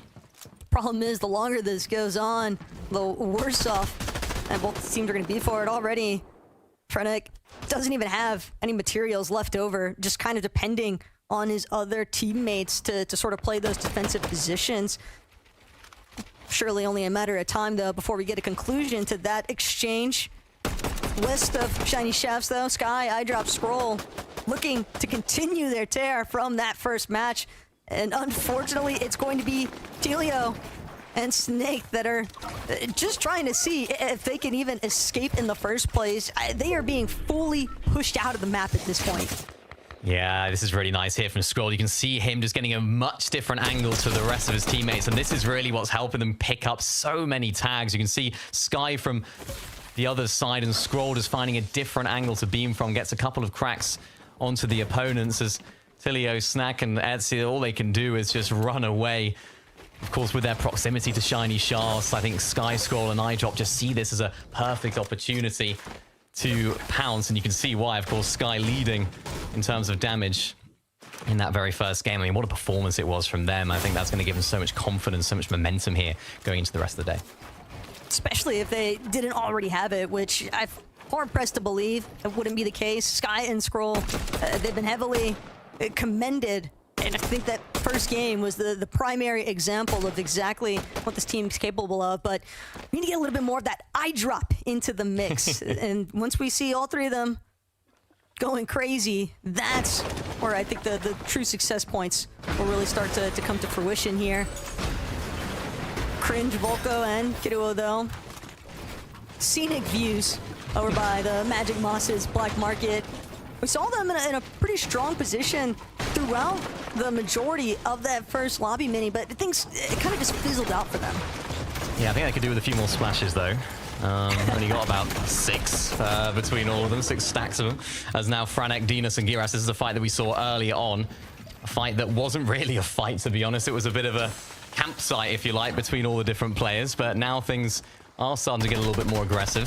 Giras just playing right up on top, just trying to look down and provide those comms for his teammates as to where they could be in terms of the opponents. I think Tayson there in the sort of north side of the map, you can sort of see very close to that drop spot. Franek finds the angle. Could barely even see Ankido right there, but Ankido definitely didn't see that coming himself, and that's a crucial moment here. Khan's now left as a solo. Not an ideal situation. We know how good he can be, but is he good enough to take out the prowess, the trio, the force of Franek, Dinas, and Giras? And of course, unfortunately for him, the answer's no. Short-lived victory, though, potentially here for Franek's team, because we saw the likes of what seemed to be Tayson's trio closing in. They overheard some of the action taking place. They likely saw the elimination feed lighting up as well. And Chicho still just choosing to keep tabs inside of a lone surge base, but the rest of his team do believe that they were looking for more aggressive points. Part of it being so close by from that Franek skirmish, but instead, no. Scenic views instead, they're just opting to bide their time, playing these small points of elevation, and just keeping a general scope on where everybody else is at. Yeah, and to be honest, that's exactly where you want Chicho to be in terms of a position at this stage of the game. You want him in those surge bases, getting those amazing tags like we know he can do. For Sampy, Ziggs, and Brownie, looks like these guys are, well, we're getting inside of a box. Really, really nicely done, just powering on through. The other team stood absolutely no chance, and those pre-edits, of course, so impactful when you can bring them out and, of course, make sure that the other team aren't aware of what's coming. They can really catch you off guard, so really nicely done from those guys. The thing is, Minnie, we know that this is one of our least experienced groups as far as all three of the groups are concerned. Group 1 has a good amount of teams and individuals that just haven't necessarily been in that finals contention position before. So what do you think some of these less experienced teams need to be doing at this point in order to actually find themselves in those winning positions? Well, I mean, be happy that you're not in some of the other groups, I'd say, for starters. You know, use it as your advantage because, of course, as you mentioned, there are some big names in the other groups. But, you know, it's Fortnite. Zones can change. Your sort of loot can change. Anything can change at a split second. And we saw some of our big names going down in the last game and even previously. So if there are sort of smaller teams in here, you just have to play your strategy. You have to play what you practice. Don't try and deviate too much from that. And ultimately learn from these experiences. Because whether you, of course, qualify or not, it's going to be so vital for them moving forward. But what we have seen in these sort of formats before is genuinely anyone could qualify when it comes to the Victory Royale. So there's going to be some surprises, I'm sure, and it's an opportunity more than anything. I'd almost expect that some of these teams are just going to bank it all on finding the Victory Royale, not even necessarily trying to just confirm placement points. That can be a little bit more difficult when you don't have as much of that tenure underneath your belt in terms of understanding where to establish your surge damage, how to consistently find surge damage as well with the map. Probably frequently rotating. We've already seen some teams switch up their drops, switch up to try and con other spots instead. But one thing's for sure, Yasin's trio definitely happy to find that early success, and we have been seeing a lot of Storm experts throughout the course of today, and I'd imagine this is just going to be a reoccurring theme with how many heals are available. Yeah, definitely. I think those med mist items as well are sort of ones that you can throw down. They're not really something you're going to use in the end game, so you want to use them at this point in the game. And a lot of people are going to do that. Even the pulse scanner here being used by Jake Buka, Truly, and Zenx. These guys are being able to get an insight into where these opponents are. It's going to provide so much valuable insight, as they're also just staying inside of the storm using these med mists. And of course the sprites to heal up, and it's a difficult situation for sort of both teams. You see Nemo in the distance there, trying to look for some tags. For these guys, they almost want to jump in, they almost want to make something happen, but it's Nemo from afar that's just sort of causing them not to be able to do that. The moment they expose themselves outside, they're just going to get beamed. So how they play this is going to be really, really interesting and really vital for the rest of their game. So unlucky too, because they know Flame already a little bit weak here, having been just bailed out in an earlier fight. But Jake Buka now seeing whether or not he can actually cut through the gap, just continuing try and underneath some of these old edits. It's just too much pressure though being extended from that range. That's the primary reason why they have to come to such a slow exchange here. Kido, Cringe, and Volko, though, they've caught wind of where Marius's team is at, and they want this fight. Yeah, this is a star-studded fight. If I've ever seen one, Marius is looking for an angle. Kido's team, of course, with a loot advantage. That mythic pump shotgun, as we've spoken about so much already. It's all about just trying to find themselves an opportunity, a gap to attack, as Pixie finds that perfectly with a lovely shot onto Cringe. Gives them that opening in this fight, gives them the upper hand, and allows them to get on the front foot, which is different to how they've been playing it so far. Very, very slow, very much on the low ground, splashing themselves to make sure they have that gold rush effect, which is so important in these fights. Of course, that increased movement speed, the increased pickaxe speed really catches some people off guard when you're in these sort of mid-game fights. And I'm not too sure here, is Kido trying to disengage?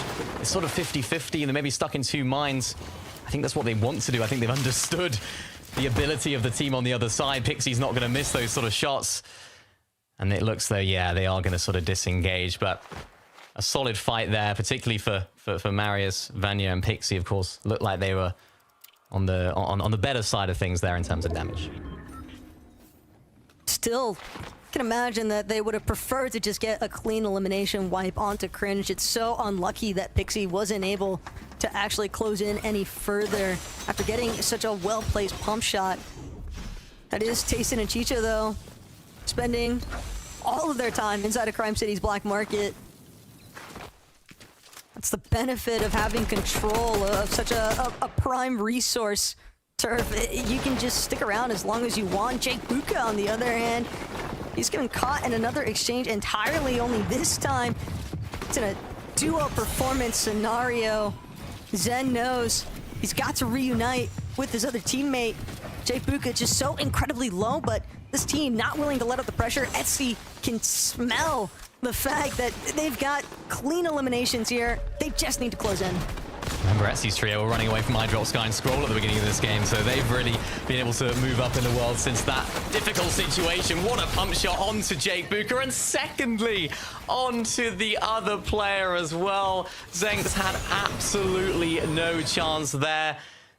Beautiful shots, a collection of connections in terms of headshots, and that's how it's done. That's what you need to turn the tides in a fight, and that fight really had to end quickly, and that's how it's done. Some of these teams that are kind of flirting with spending a lot of time inside of those early storm ticks, but they do rack up eventually, many, and it might only be a matter of time before we start to see some later issues pop up from teams that are spending just a little bit too much time tanking up some of that storm damage.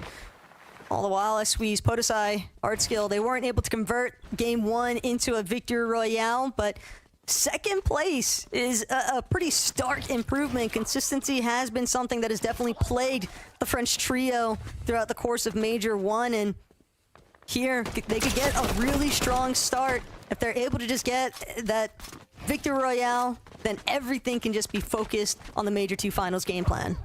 Yeah, of course, when they were playing with Akira, they actually qualify through that last chance qualifier. So for Podesai and X-Squeeze here, they're going to want to get it done earlier. They're not going to want to relive that stress, if you like, that lack of sleep the night before, the LCQ, the 3-game format, the uncertainty of it. So I'm sure that they'll be wanting to get it done nice and early. It's now Kiduo.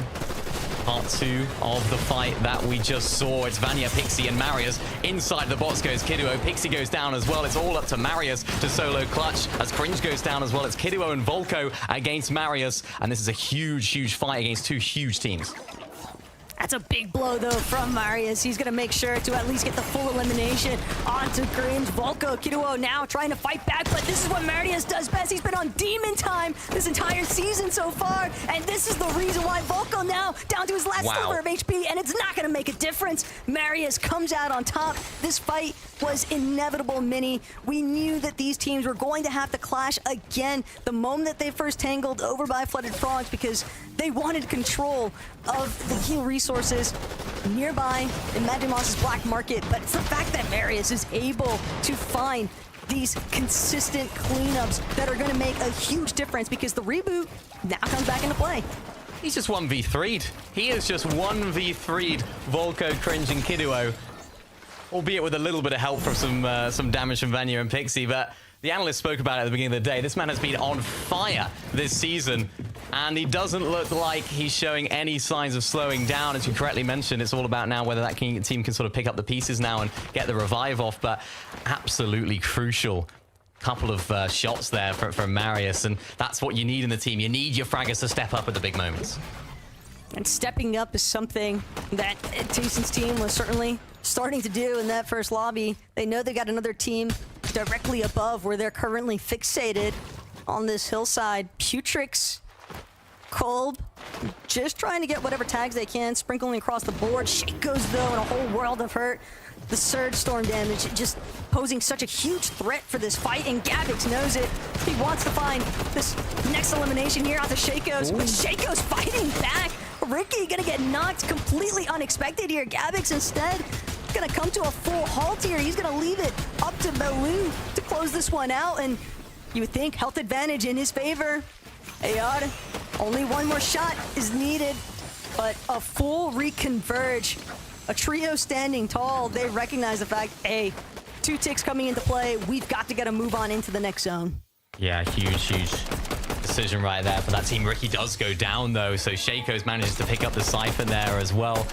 Absolutely vital for him to stay alive, but it's whether he can actually now make it inside of the zone as he gets the knock onto Belusi there as well. So it's now just up to Gabix. This is a fight. This is a situation that you really wouldn't have said would go in Shaco's way. And much like what we've seen in game number 1, he's just got to try and make the most of this game now as a solo.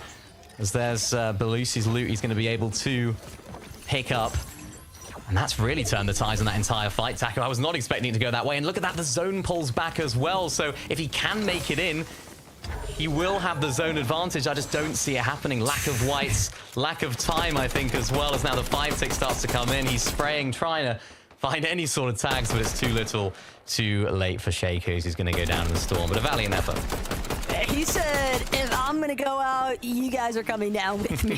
That is the only focus that I can take from that last exchange. He knew that his time was going to be way too stressed, but right there with you. Definitely a decent attempt to make it back into zone.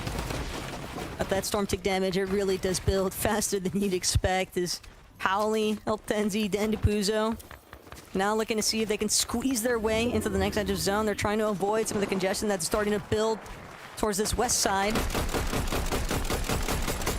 And crossing the river. Doesn't seem like it's going to pose too much of a threat just yet, but Clopsy lurking, Sky, Scroll, eye drop as well. A little bit based out extension from that bird to go, and Sky just trying to apply whatever tags he can, trying to control the flow of the team surrounding them. Yeah, they want to have a really good game like they did in game number 1, so it's going to need all the firepower of each and every person in that trio, as it looks as though Marius was able to pick up Pixie and Vanya, as we see Vanya just getting cracked right there. So looking good for that trio, but Scroll there just staying open a little bit too long. Thankfully, they do have the heals to recover, but it's almost that damage trade. It's like, how much are you going to open up, how much are you going to expose in order to actually pick up some damage, as their Floki does go down as well. So not the greatest situation for that trio, as we saw them looking good earlier on. It's all crumbled a little bit here as Misha, Yasin, and Neuer also having a bit of a trouble right now as Neuer does fall down. Not an ideal situation at all, because now only 289 above, but Misha can hit a massive shot right there. Can he find the final elimination? I don't think he can. They're doing very well.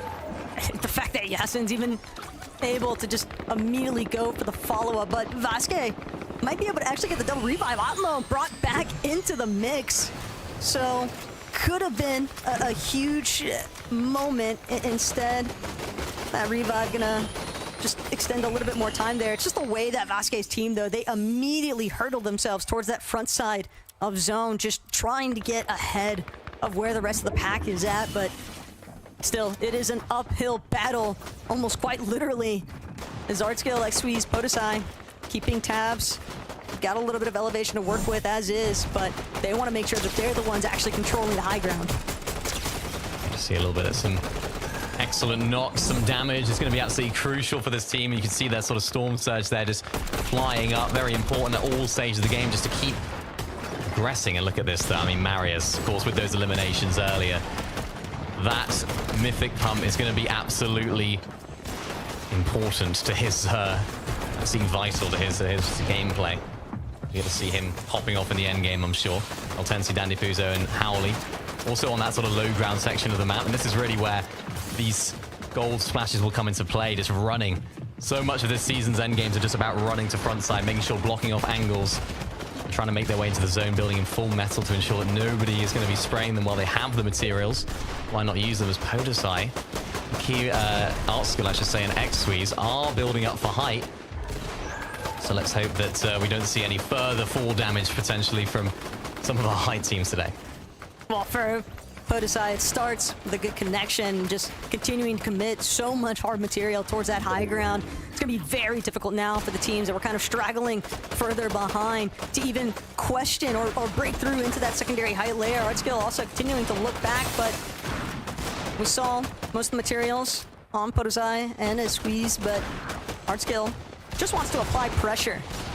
The moment you have control of the high ground and such a commanding presence here as well, it's just about getting as much damage off as possible, maybe dropping for a refresh or two, but on the low ground, Tayson, Chicho, they're just gonna carve their way straight through, continuing to try and stay on that front side low, but still making sure to look back. They know that they've got plenty of company surrounding them. I like now. This. Yeah, Howley, Dandy Puzo, mid-ground. I think they were looking for a refresh right there, and they're going to need one sooner rather than later for them. Pixie, Marius, Vanya, the team that needed a reboot, but don't need too much in terms of damage right now when it comes to Storm Surge. The materials are going to be dwindling, though, so you can see them just being really proactive in terms of how to get those. Pixie doesn't have the knee capper, so he's going to have to move in a slightly different way. For now, this is a trio that we really expect to be doing very, very well. As Scroll, Eyedrop, and Sky all the way down on the low ground, fragging out like we know they can do, picking up yet another elimination. That's their third of the game. We're really, really confident. I think these guys have to be confident when it comes to this low ground section because we know how well they can play. Podesai, Artskill, Squeeze, they're encountering a couple of natural terrain difficulties, but still putting so much pressure onto that low ground. Pixie gonna be reminded that there is a team currently overhead. Marius, though, can he do it again with Vanya right next to him? Scroll, Sky, Eyedrop. It's only a matter of time if these two teams continue to linger on the low ground before they're gonna have to clash head on here. But Marius finding what he can. Howley, Dandy Puzo gonna be the next ones to fall here. Atmo as well. And Marius, those are the much needed resources that he needed to find. He needs as much siphon mats as possible just to continue to put some builds over his head. A little bit of protection mention screening from the damage that's being applied everywhere else. Now Cheat Show left as a solo. We saw them looking so good earlier on. Not going to be so good this game, but another consistent game for that trio, so they won't be too disappointed with it. As I drop now and scroll down to a duo. We saw Sky and Scroll doing it in game number 1. Why not I drop as well? This is such an important situation for them that they can try and find just a few extra placements. They're going to be vying for that victory, of course, but it's Podesai, Artskill, and Xweez that are really the kings of the lobby so far. High ground has not been touched whatsoever. They've been controlling it. They've been spraying. You can see they're even just shooting their shotguns because they've run out of medium bullets. They're just having to apply whatever pressure that they can to try and squeeze the lobby all the way down to low ground. And they want to play the advantages of height, but running solo on material, running solo on ammunition, Mini, they might have to enter the fray sooner than what they've been hoping for initially. And with Marius Vanya directly underneath them, that could be a huge issue to deal with, not to mention iDrop, Scroll. They're still carving their way through as well, but Marius has caught wind. Fresh team directly underneath where they sit, but solo on the material count, just trying to break through some of these pre-existing builds. iDrop might have caught notice of the fact that it's Marius and Vanya above him, but iDrop, he's going to be the first to fall. Marius immediately pounces Scroll up next on the cutting board here, but Stormy, Riot, Arco, and Koji, they are a fully intact trio, and they have been running it with the elimination count. Now Artskill, Xweez, Podesai dropping on down. Artskill trying to go for the shots with the kneecapper. Hits a great shot, but does get return fired by Arco. It's now Arco and ahead, all up to them. Can they clutch it up? And they can. A huge 15 elimination victory royale. What a game for that team. They are going to be in the Major 2 finals. And what a performance from the low ground Demons.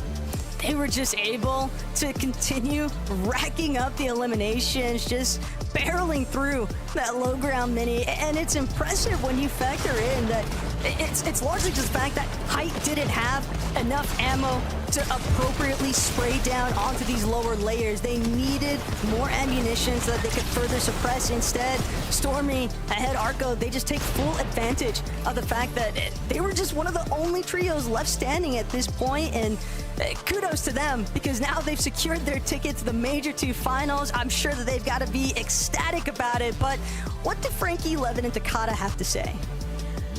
I feel like that was a sneaky but very well-earned victory royale. Levin, what did you think?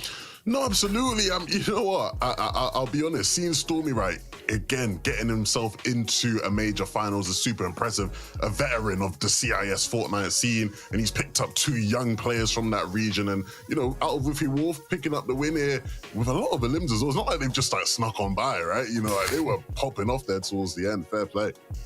100%. I mean, I'm impressed. I'm not gonna lie. I'm a little surprised and impressed. I thought on the high ground they had it all controlled, all ready to go. But from this season's performance, Stormy Red and his trio, I mean, I think they made what, 5 final set lobbies as a whole trio combined, but they hadn't won a single game in any of them. And now coming off so strong with not only a victory royale but 15 eliminations alongside that. I mean, Levin, they cleaned up.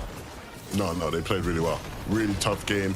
I think for them, now it's about, you know, okay, just seeing the final moments there with Artskill just trying to come in with a kneecapper still just looks ridiculous every single time. But they handled it really well. They didn't get themselves chunked all the way out into the storm, and they pick up the win for it. It just feels like everyone was kind of like, well, not everyone, obviously, but a few of the players that we saw like dropping into their clutches, and the guys were just like, oh, yeah, you remember me. Remember me, the CIS legend. I was here for you. And we are here for you guys as well. We're going to take a short break, and when we come back, we'll be discussing everything that went down in Game 2.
Welcome back to FNCS, and before the break, Stormy Rai, Arco and Koji booked their place in the Major 2 Grand Finals. But who did they beat to get there? Well, a number of very strongly performing trios.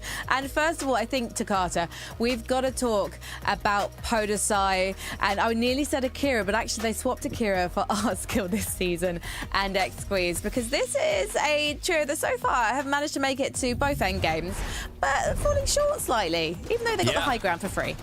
This is a trio that's been in EU for a long time now, experienced veterans, and even throughout this season, they've been making a lot of these finals. 21 finals they've made throughout the season, but as a trio, they made 5. The issue is, Levin, they can't convert these finals into victory royales. They haven't got a single victory royale as a trio in these set lobby finals, and they were so close once again now in groups, but they were unable to finish it off. Yeah, I'll be honest, like when you get 2 second places in these lobbies, like you're doing good. Like if we look at the leaderboard now, they're sitting there in 4th or 2nd in consistency. They're well on their way to qualifying. But at the same time, Frankie, 2 second places does feel like a bit of a slap in the face. It's a bit, it must sting a little bit knowing that you were so excruciatingly close to like actually just getting yourself out of the lobby, and you did it twice in a row. I know what it is, guys. Nikov is doing a watch party right now, and Podesai, being of the gentle mates, Nikov needs to do the full 5 games. And so what's going to happen is Podesai is going to win the 5th victory royale. I think that's what's going to happen. Yeah, that's what I'm kicking out. Yeah. Let's head over to Denmark, though, boys, because I know there's a lot of Danish fans watching in the audience. Shout out Nicholas and Oliver. I haven't forgotten you boys from Global 2023. Sky, Scroll, and iDrop. Another stellar game for them, Levin. Absolutely. I mean, it was a bit of a different flavor. The commentators mentioned it, right? There was a point there at the end where it was sort of iDrop and Scroll, I believe, or iDrop and Sky. I can't remember which one of the Danish boys was up with iDrop. But, you know, it was nice to see them as a trio. Not as, you know, high-flying there in terms of as fraggy as they were in that first game, which is a bit ironic, right? When you go from a duo, they have all the confidence in the world. When you're a trio, maybe playing it a bit safer. But another really good, consistent game from these boys to cut. Oh yeah, 100%. I mean, in the set lobby finals throughout the season, they made top 10 40% of their games, so they're clearly doing a good job of getting to these late games. Even if they lose one of their teammates, whether it be iDrop, Sky, Scroll, whoever, they're able to do what they need to get a top placement in these matches. Now, we've got to talk about one man who didn't necessarily put up all the numbers in the first game, but just pulled off one of my favorite plays of the night so far. We're just 2 games in, boys, and we're seeing Marius 1-3-3ing the trio that arguably had the best loadout on the map at that point. Yeah, well, look, when we, watched the replay package of Marius in after game 1, I did say he got set up a bit. This time, not at all. This is one of the best clips we will see all weekend in Fortnite. 1v3ing this trio here in Kiduo, Cringe, and Volko was just mental. Like, he just shouldn't be doing this.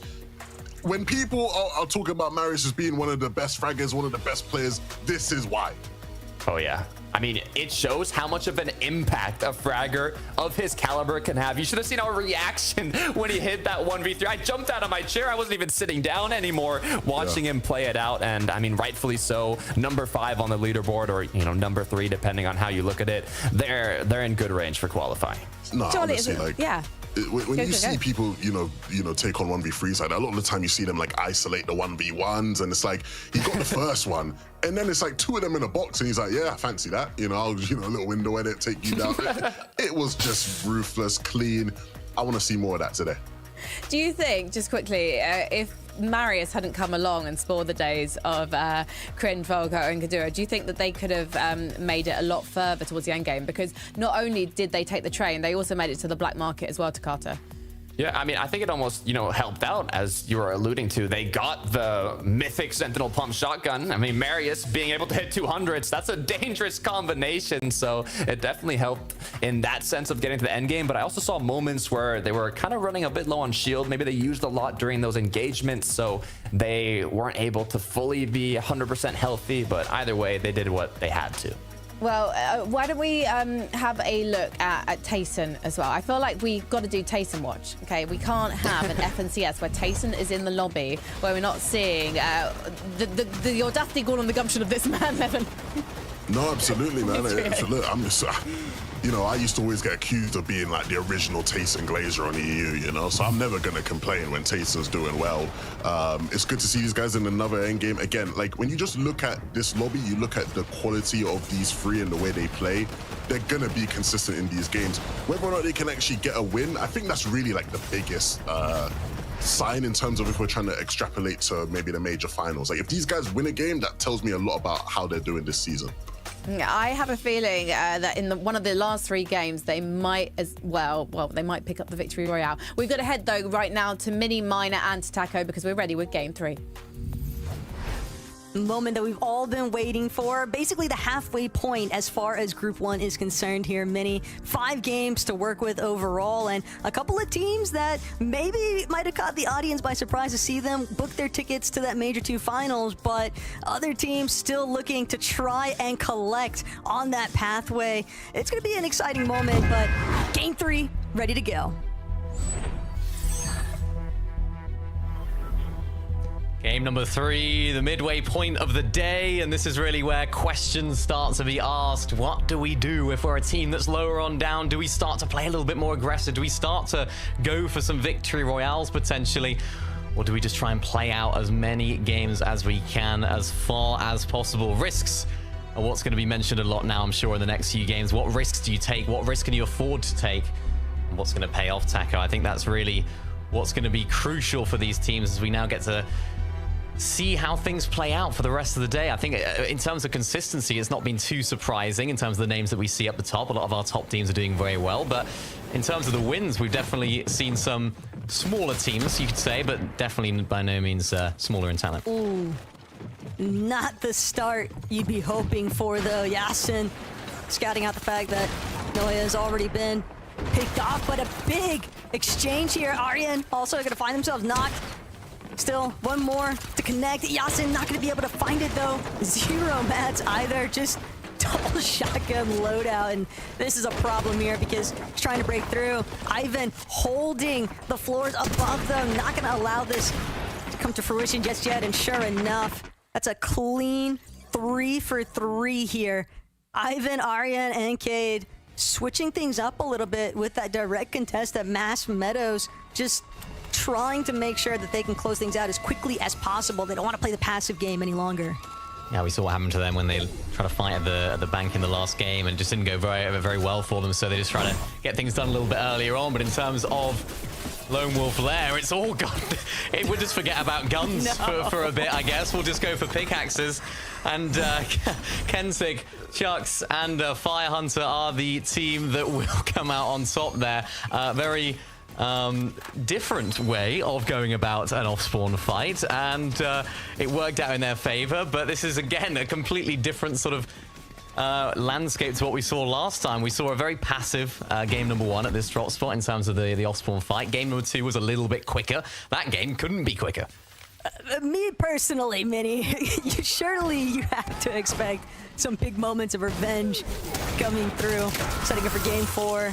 All depends, though, as Hopeful Heights still being a little bit settled here. With those armored vans now spawning a little bit earlier on, but it does seem as though the pace, Mini, is 100% really starting to pick up here. So many of our teams just kind of recognizing the fact that they've got to get into the action faster if they want to set themselves up for that mid and late game. And the action still continuing to spill over here. Rizoi knows he's got the advantage up against Cole, but Prime going to be able to create just enough of a gap here. So Rizoi instead going to shift his direction. Prime still trying to scurry outwards, but Ankidoi looking to cut off the angle. Still, no knocks just yet. No knocks yet, but some significant damage output. Rizoi and Kido, we've seen these guys really getting fraggy all day as Rizoi hits another fantastic shot. 20 other players, but no, it's a little bit of an overextension. You have to imagine there for Ankido, who does fall. Rizoi potentially about to join him. He does. And it's all now up to Khan. Controller man himself. Can he clutch up? I think he might just have to disengage here, but look who it is lurking, as we know they do. It's Eyedrop, Sky, and Scroll. Of all the teams in the lobby that you want barreling down towards your box fight after you finish taking out 2, this has got to be at the bottom of your list in terms of teams.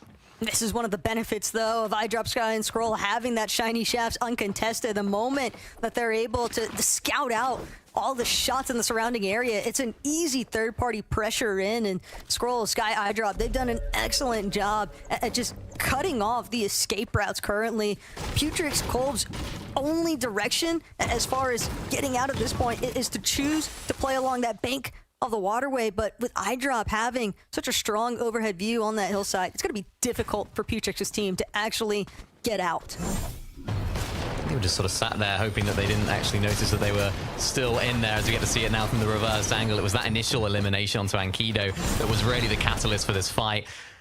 As they managed to close out that engagement and survive the wrath of iDrop, Sky, and Scroll as well. So big major W's for that team of Spawn, but not a major W for a team that's going up against Cringe, Kidduo, and Volko. We know all about how they can fight, how they've been able to do. They haven't quite necessarily shown it, particularly in that last game getting 1v3 by Marius, but I think we'll let him off because it is Marius. And I like the way they've sort of just completely overtaken this entire area here. They've said, right, we are taking control of Lone Wolf Lair. And they're going to try and scrap loot here, try and find some extra maybe mobility items or any other heals. Yeah, but Uguay fully aware of the fact that they've still got this team overhead. Whether or not they know that it's Cringe's trio is irrelevant. This fights continue to just take place, and it's these outskirts we knew would be kind of the turf that Putrix would have to play through. Big elimination, though, onto Khan. Still having to deal with Rezo entirely, though, and Putrix just a little bit stuffed between the edge of this cliff and another team, but Enkidoy, Rezo, they are not healthy, and Enkidoy, he's going to find himself getting knocked, eliminated. Now exclusively down to Rezo, and he's just trying to stay as quiet as ever, hoping that this other team, Sky, Scroll, iDrop, can be his indirect saviors, but they might also be the reason why he goes down entirely. Yeah, a bit of a deja vu moment here. We just saw this fight happening and it went the exact same way. Now iDrop, Sky, and Scroll do seem like they are going to be closing in, being a little bit more aggressive. Scroll hops in towards Cole's area, but it does look as though he's been tagged from behind. Really great tag to sort of stop and slow down the attack from Sky, Scroll, and iDrop. You fancy them in this 3v2, but the other team are putting up a good fight. We saw them doing incredibly well. Full box there from Sky. Connects with the shot as well. Doesn't get the second, but his good mate there. iDrop is there to clutch up. Really nicely played from those guys. Not without a little bit of a wobble. What I find most funny about that is, I think it was Rezo, wasn't it? Is still alive to tell the tale. So that trio might have to get rebooted yet again. And yet the team that they were fighting originally, Putrix, has now gone down. The other issue, too, though, is that almost have to expect Scroll, Sky, iDrop, they're going to opt to stick around. If a reboot's going to come into play, they want to be within earshot of it. But Sky, iDrop, and Scroll have just been fragging out throughout the first couple of lobbies here today. And it doesn't seem as though they have any intention of slowing down. They're not going to be the only ones either, kind of just try to stake their claim off of the back of eliminations. They were leading the leaderboard as well. They had, I believe, 17 eliminations heading into this third lobby. So they're definitely setting themselves up nicely as far as qualifying through consistency if all else fails, but certainly a team that you would almost anticipate getting a victory royale in this caliber of lobby. Yeah, I mean, they're sort of preparing for any outcome, whether they get a victory royale or not. It doesn't really matter too much for them. They're setting themselves up perfectly for however this day is going to go, but for Podesai, XWee's, Artskill, this is a team that are playing incredibly well so far. I mean, what, 2 back-to-back seconds? Takada talked about it on the desk, how they haven't quite been able to convert those into victory royale. 0 in the set lobbies that they have been a part of so far this season. But, I mean, just keep getting those seconds, keep getting those consistent placements, and they'll be just fine. I like Frankie's Gentlemate's content farm direction, Podesai. He's just putting on a show for the people. Yeah, that is the true French camaraderie spirit. He's trying to make sure that Nikov gets an excellent showing of what exactly the Aura is going to be capable of. The player leading inside of the first group, but eyes back on iDrop, Sky, and Scroll as they continue to work their way up to a little bit of elevation here. With 3 eliminations, Mini, you have to expect that they can shift their focus now, less about the surge damage and more so on just setting up for the late game.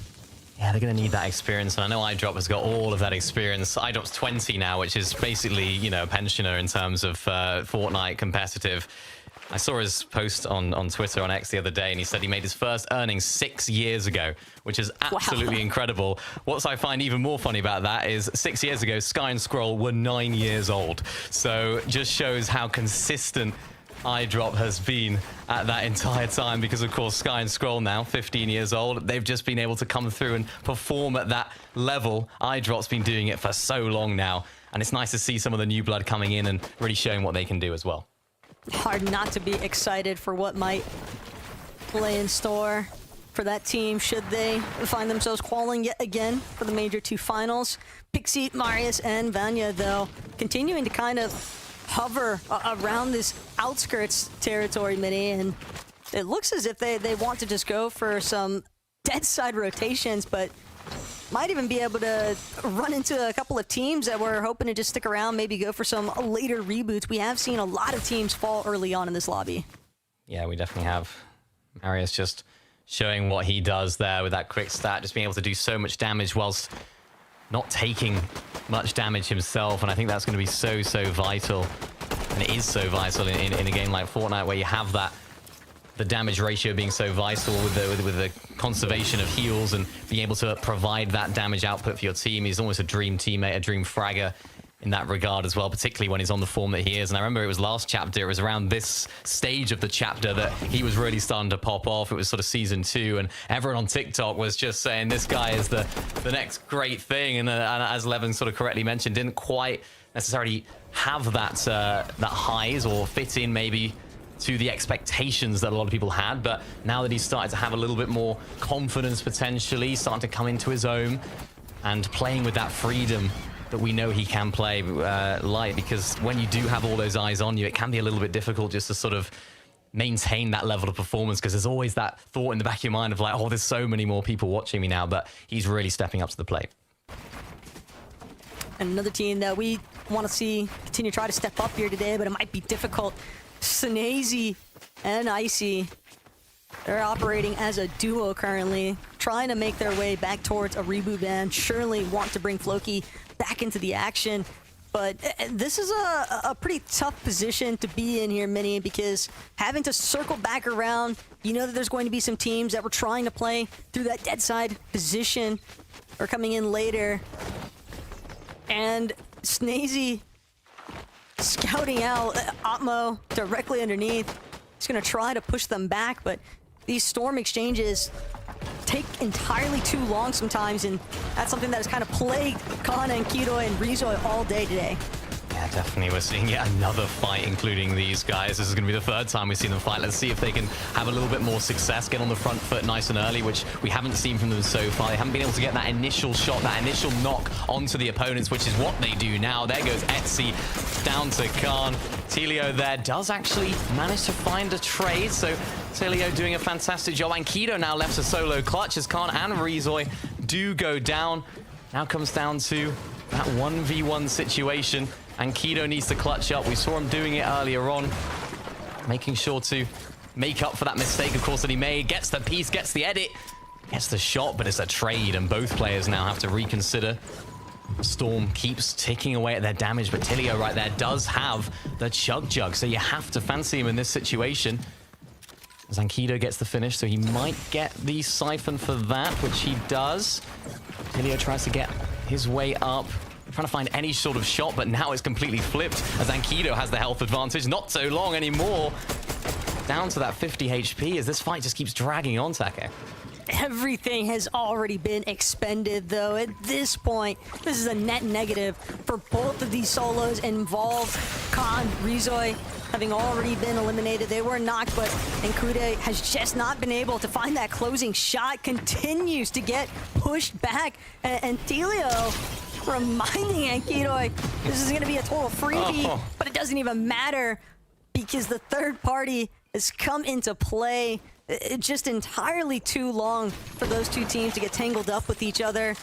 And it's no surprise that Uguay's trio would choose to pounce, but not necessarily a whole lot left after the fact to pick up. More so just a little bit of surge damage to work with. Yeah, really frustrating for that trio who have just been sort of fighting a lot throughout that game.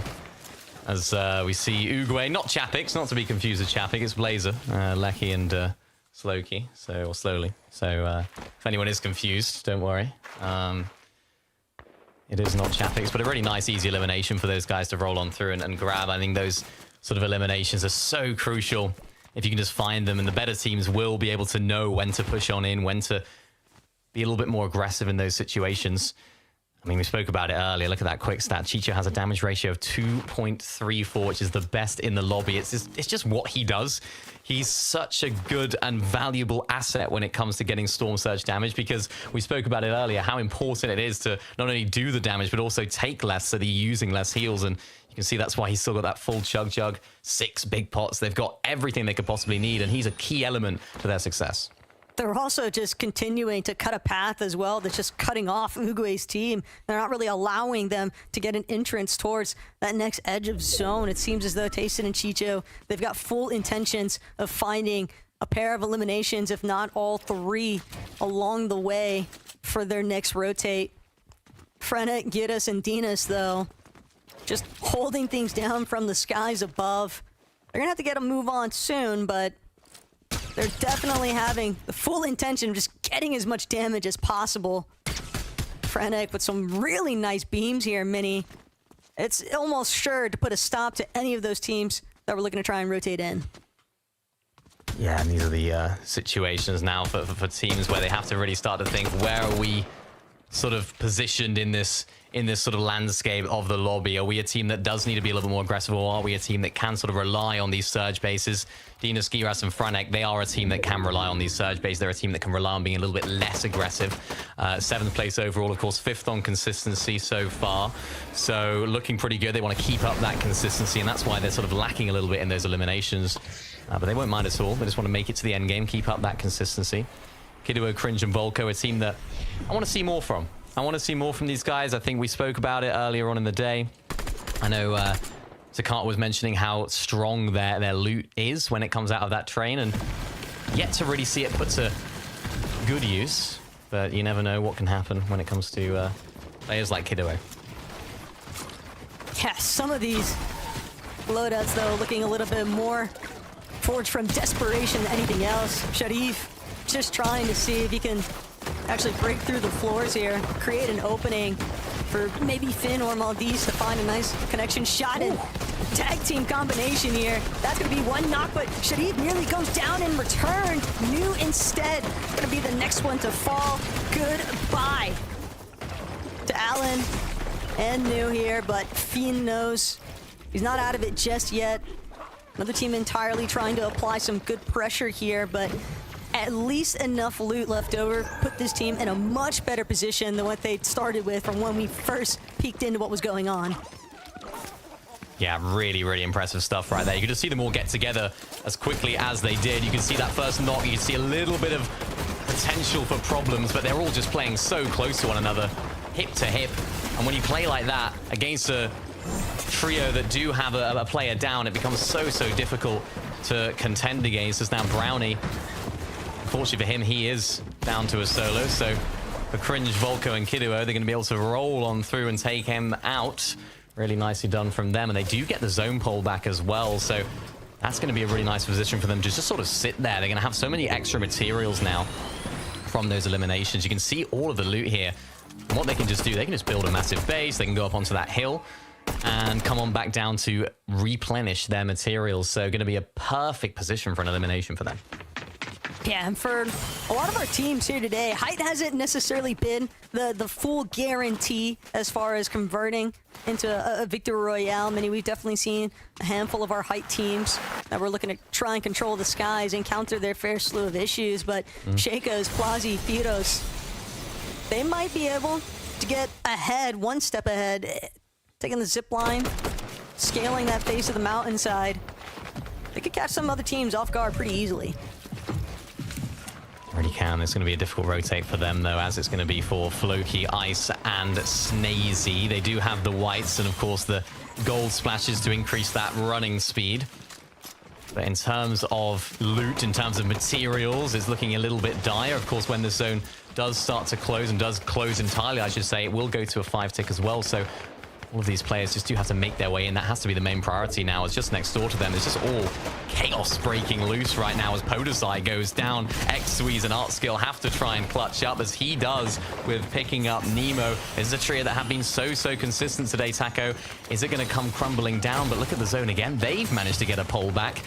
So this could be a position for them where they just sort of sit and tank the storm. That 5-tick is going to be really dangerous for them. But they should hopefully have a little bit more success there. Oof. Just caught a glimpse of what was going on, though, with iDrop, Sky and Scroll's team. And again, not in a position where they're able to actually maneuver this late game as a full trio. They've had moderate success in the duo pairings for sure, Mini, but obviously teams would prefer to remain fully intact here. X-Squeeze, Artskill, Podesai, seems like they were just caught a little bit off guard with the way the lobby collapsed around them. Podesai, I think maybe have been trying to get some attempts towards fishing.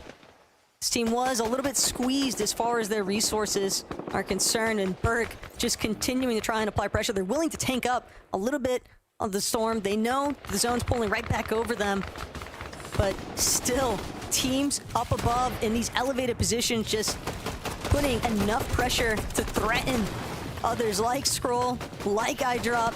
And Scroll's definitely got the right intent. He wants to see if he can work his way up into that secondary height, but there's just two separate layers that he has to actually cut through, and it might be better to just sit still for the time being.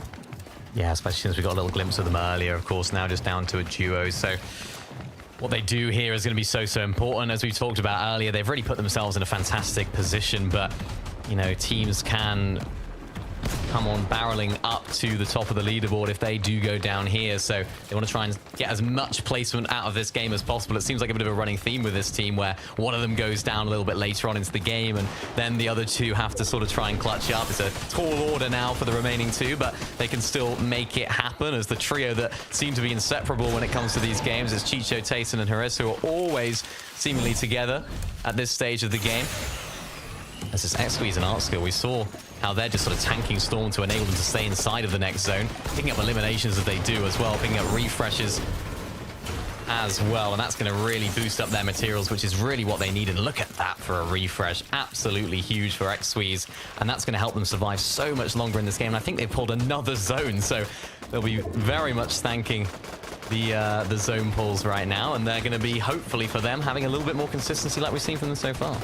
A little bit of plot armor coming into play here for the Frenchies, but from the last scenes that we got out of Chicho and Tayson, they looked to be incredibly healthy. And it's more so the fact that they're a fully intact trio that's hard not to be excited. One thing that I think a lot of people kind of harp on them for is not being enough of the risk takers, but if they could just confirm some late game refreshes, which we have been seeing them find, but in duo scenarios, fully intact trio, they have so much more room to work with. Cringe, Kiruo, just try and make their way through on the low ground though. Fnatic gotta cut that off for the time being, and Cringe, he's just too low. He's got to play around these builds. Kiruo knows it, but Fnatic not willing to key outright. Wants to maintain as much of this elevated position as possible, but trailing behind the rest of the lobby now, it's gonna allow Cringe a big opportunity to get those shields back up and in his favor.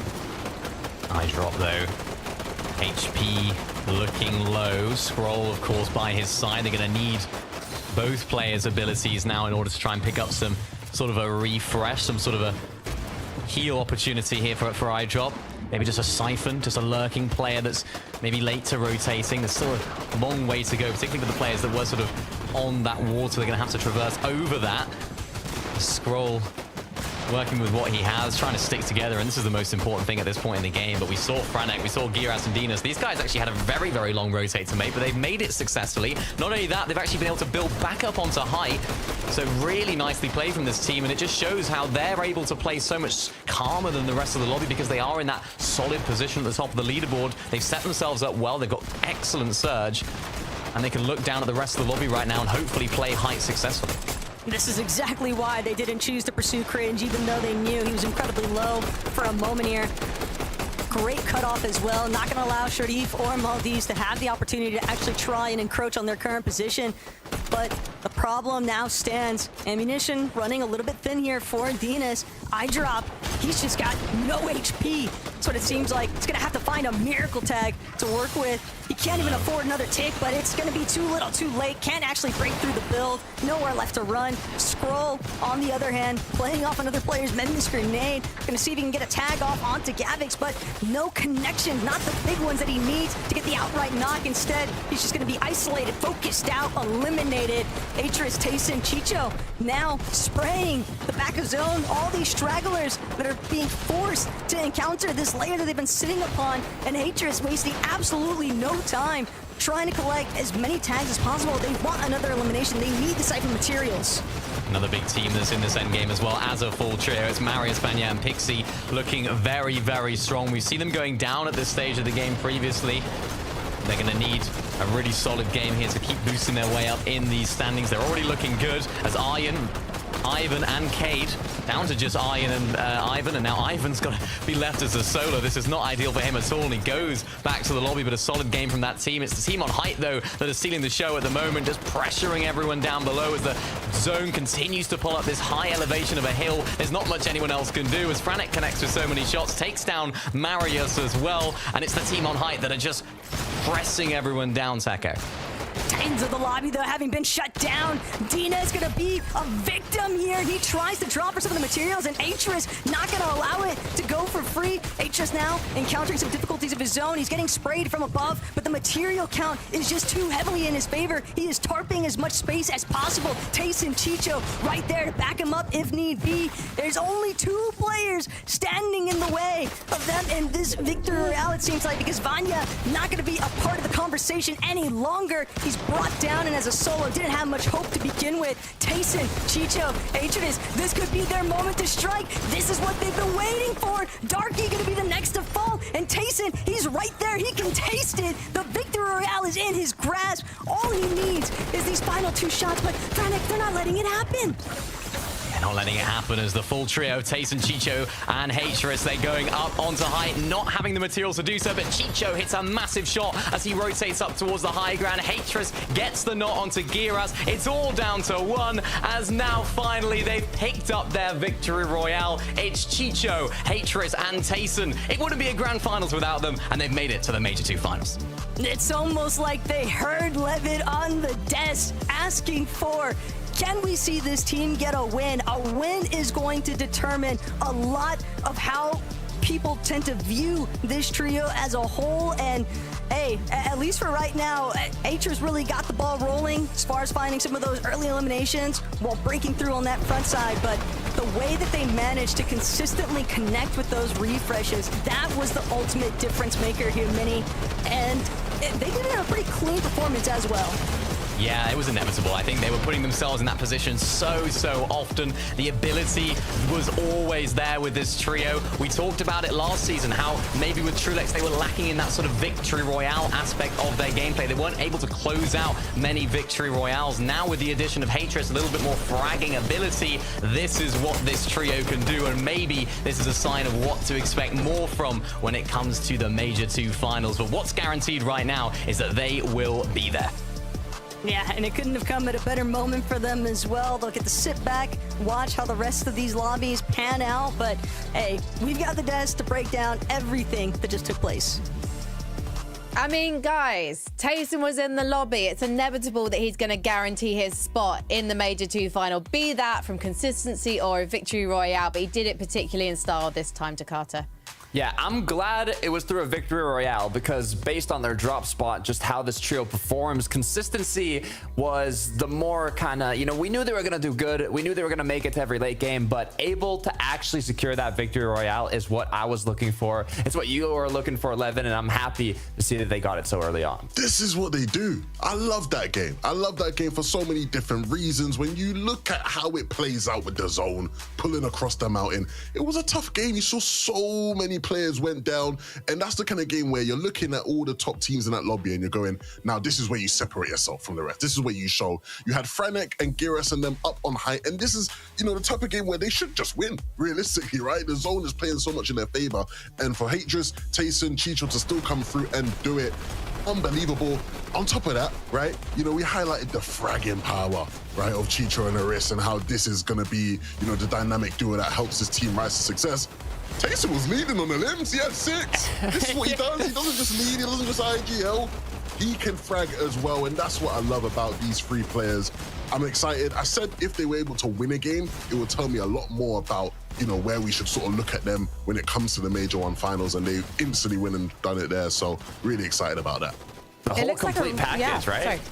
I mean, yeah, when they get those difficult situations handed to them, they overcome it. Not only are they constantly getting to the late game, minimizing those risks because they're able to play so consistent, but when you need to take those risks, when you need to capitalize on a situation like that where they didn't have the advantage on height, they were still able to clean it up and get the victory royale. I mean, Levin alluded to it, and it's what you love to see from a trio of this caliber. Yeah, I mean, Levin, given that this is a slightly adjusted trio from the one that we saw in Major number 1, do you think that this is a trio that's already impressing you more? Or actually, I shouldn't say that because we've only seen them play 3 games, but do you think the potential of this trio is one that can win a Major? We're quick to make judgments like that here, aren't we? I know. I think with how the landscape of this season has played out, it's not out of the realms of possibility. I need to see much more, right? I'm not going to get ahead of myself. I need to see much more, but the landscape of EU right now means that the opening is there for teams to come through and really be big threats. Well, we'll be talking about those threats after the break, so do not go anywhere. We'll be right back.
Welcome back to FNCS. We've had 3 games so far of Group 1, 2 more to go. So let's talk about game number 3.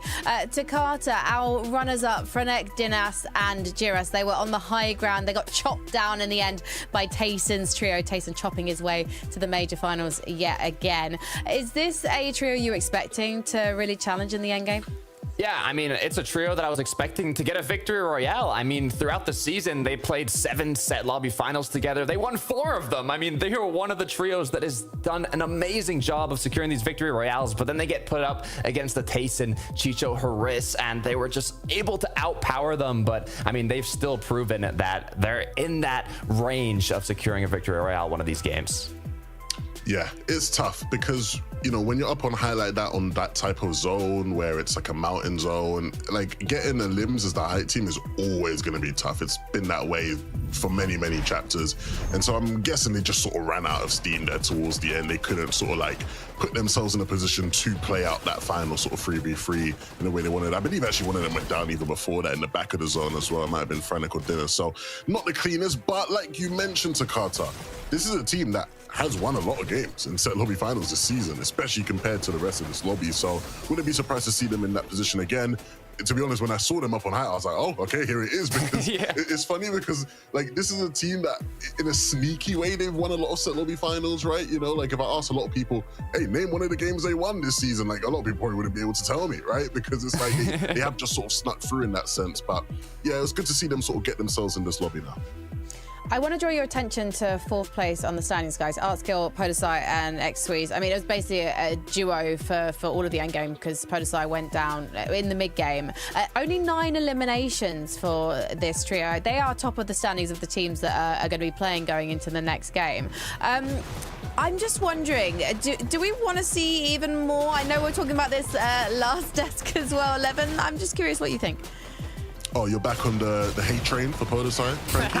I'm just farming. I'm farming the French. D1 hater, come on. Yeah, I don't know what the agenda here is from Frankie. No, in all seriousness, of course, I know Frankie would never hate her. She loves the French more than anyone here, I think, to be honest. But I think with these guys, I'm not too worried, if I'm being honest, right? Like, I feel like any of the teams that are currently like in those, you know, top consistency places, we've seen them all throughout the day consistently make it to end games. That's all, you know, that's what they want to do. That's what they've been doing well. It's more so some of the teams maybe a bit lower down that you start to worry about as we get into 4 and 5, where like, if you've not got some points on the boards now, you're just gonna have to win a game. Those are the teams I'm really worried about. 100%. I mean, they kind of remind me of how Tayson was playing. Podesai, Artskill, X-Squeeze got second, 7th, but I mean, there's big names in this lobby. Vanya, Pixie, Marius are still also kind of on that consistency range. They're making it to these late games. They've made top 10 every single match, have been able to get a good amount of eliminations, but they just haven't converted that victory royale yet, Levin. Yeah, this is a team that like I felt most confident about getting a win here at some point today, and I'm not ruling that out just yet, right? We still got 2 more games. I hope they do it.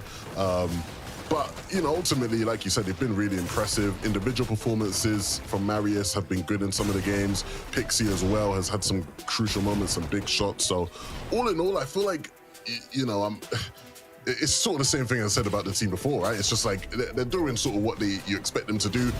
You do expect these guys more so than anyone else, though, to eventually pick up a win in one of these final 2 games. Well, we are ready for game number 4, so let's head back to Mini Miner and the best taco. Thank you so much, Frankie. That's right. Game number 4 is upon us. I mean, I feel like it's gone absolutely incredibly quick with how fast these games are coming. And I'm sure it has been for a lot of these players as well, Taco. Some of the players that are a little bit further down, they're going to need a victory round now, realistically, more than ever. So it's going to get exciting. It's going to get ecstatic. And I'm sure there's going to be some exciting moments in this final game, or this penultimate game. I'm just anticipating for everything to kind of just break out like Wild Wild West style, because teams that are outside of that top 5 in the consistency metrics, they know that it's probably unrealistic to be able to make up enough points. Even if you have a strong game 4, even if you have a strong game 5, they might just be trailing a little bit too far behind. So Victory Royale is where it's at next, and we'll see who collects it here in match 4.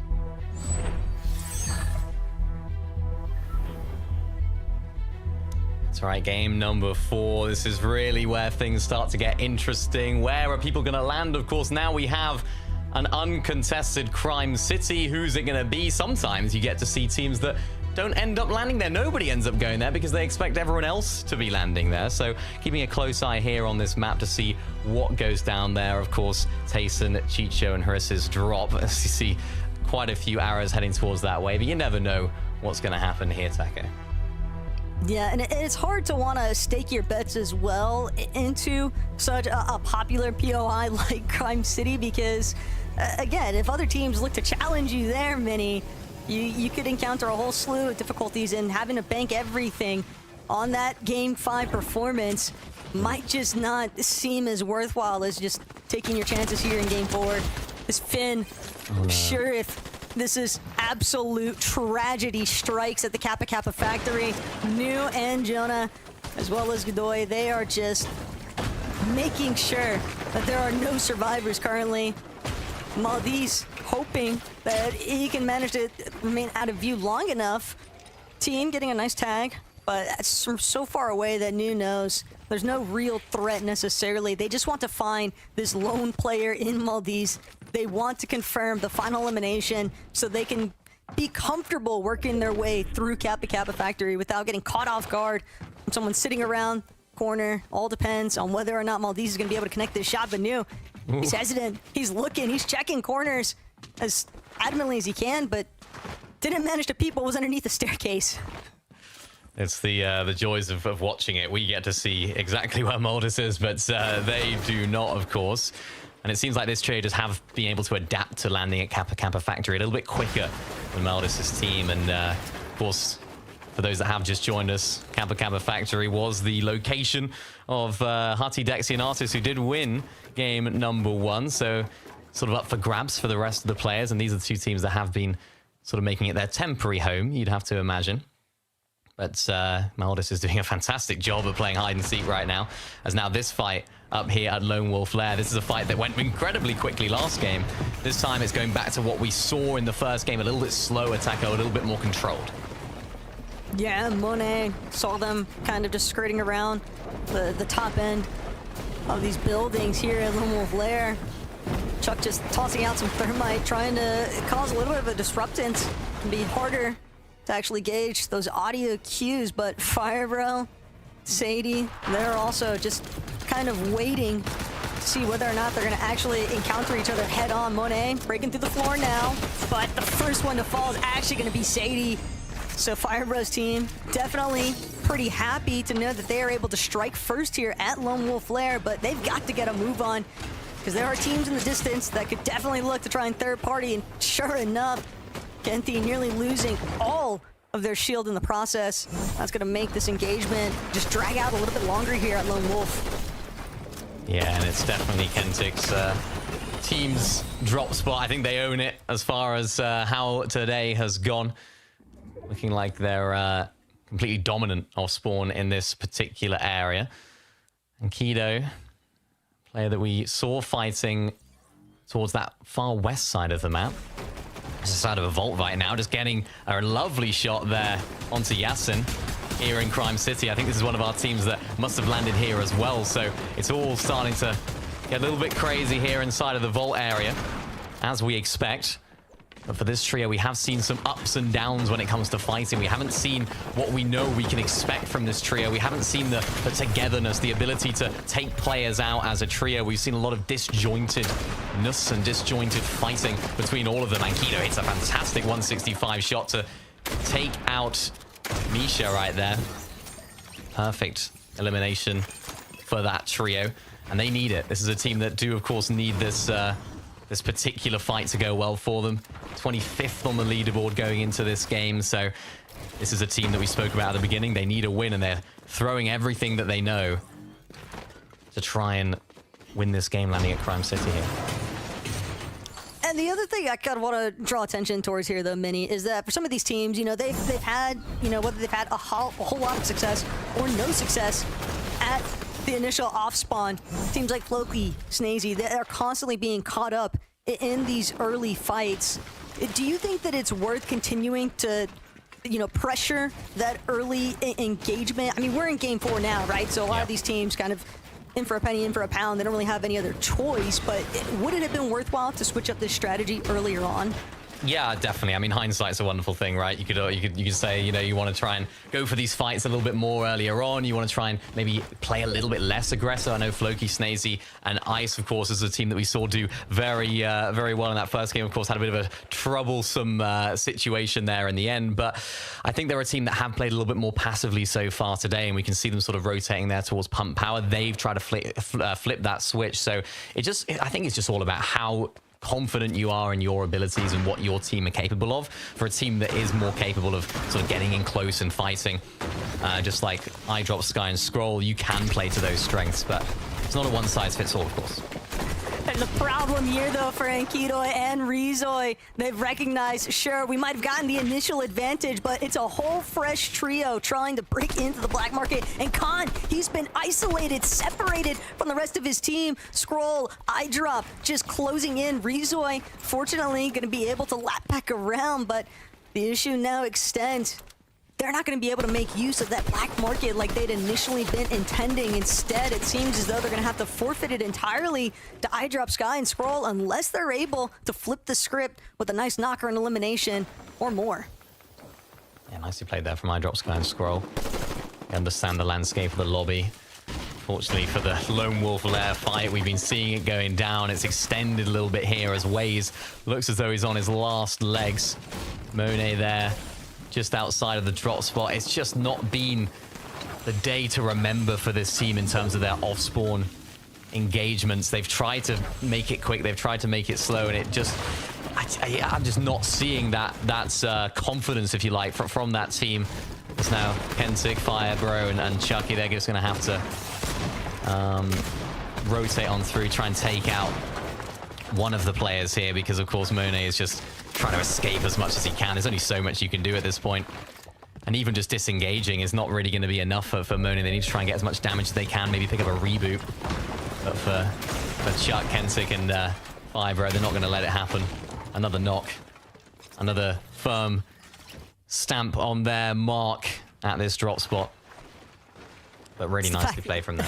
Waze is just trying to, remain as concealed as possible, but those pulse scanner is gonna make quick work of those hidden positions, and that's definitely a tough break though for a team like Monet. And again, Mini, if you haven't had the off-spawn success that you might have been intending for with your team in your group stage, how much of that do you think is actually going to play in to that last chance qualifier? Because this could be some valid experience as far as like the off-spawn contention is concerned, but yeah, for some of these teams, I mean, you get even less lobbies to work with when it comes to the last chance. Yeah, it's tough. It's difficult because now this is where they start to have to ask questions. Is it the drop spot? Is it the team? Do we need to try and change things up? Is it a strategy situation? Maybe bring in a coach to help out?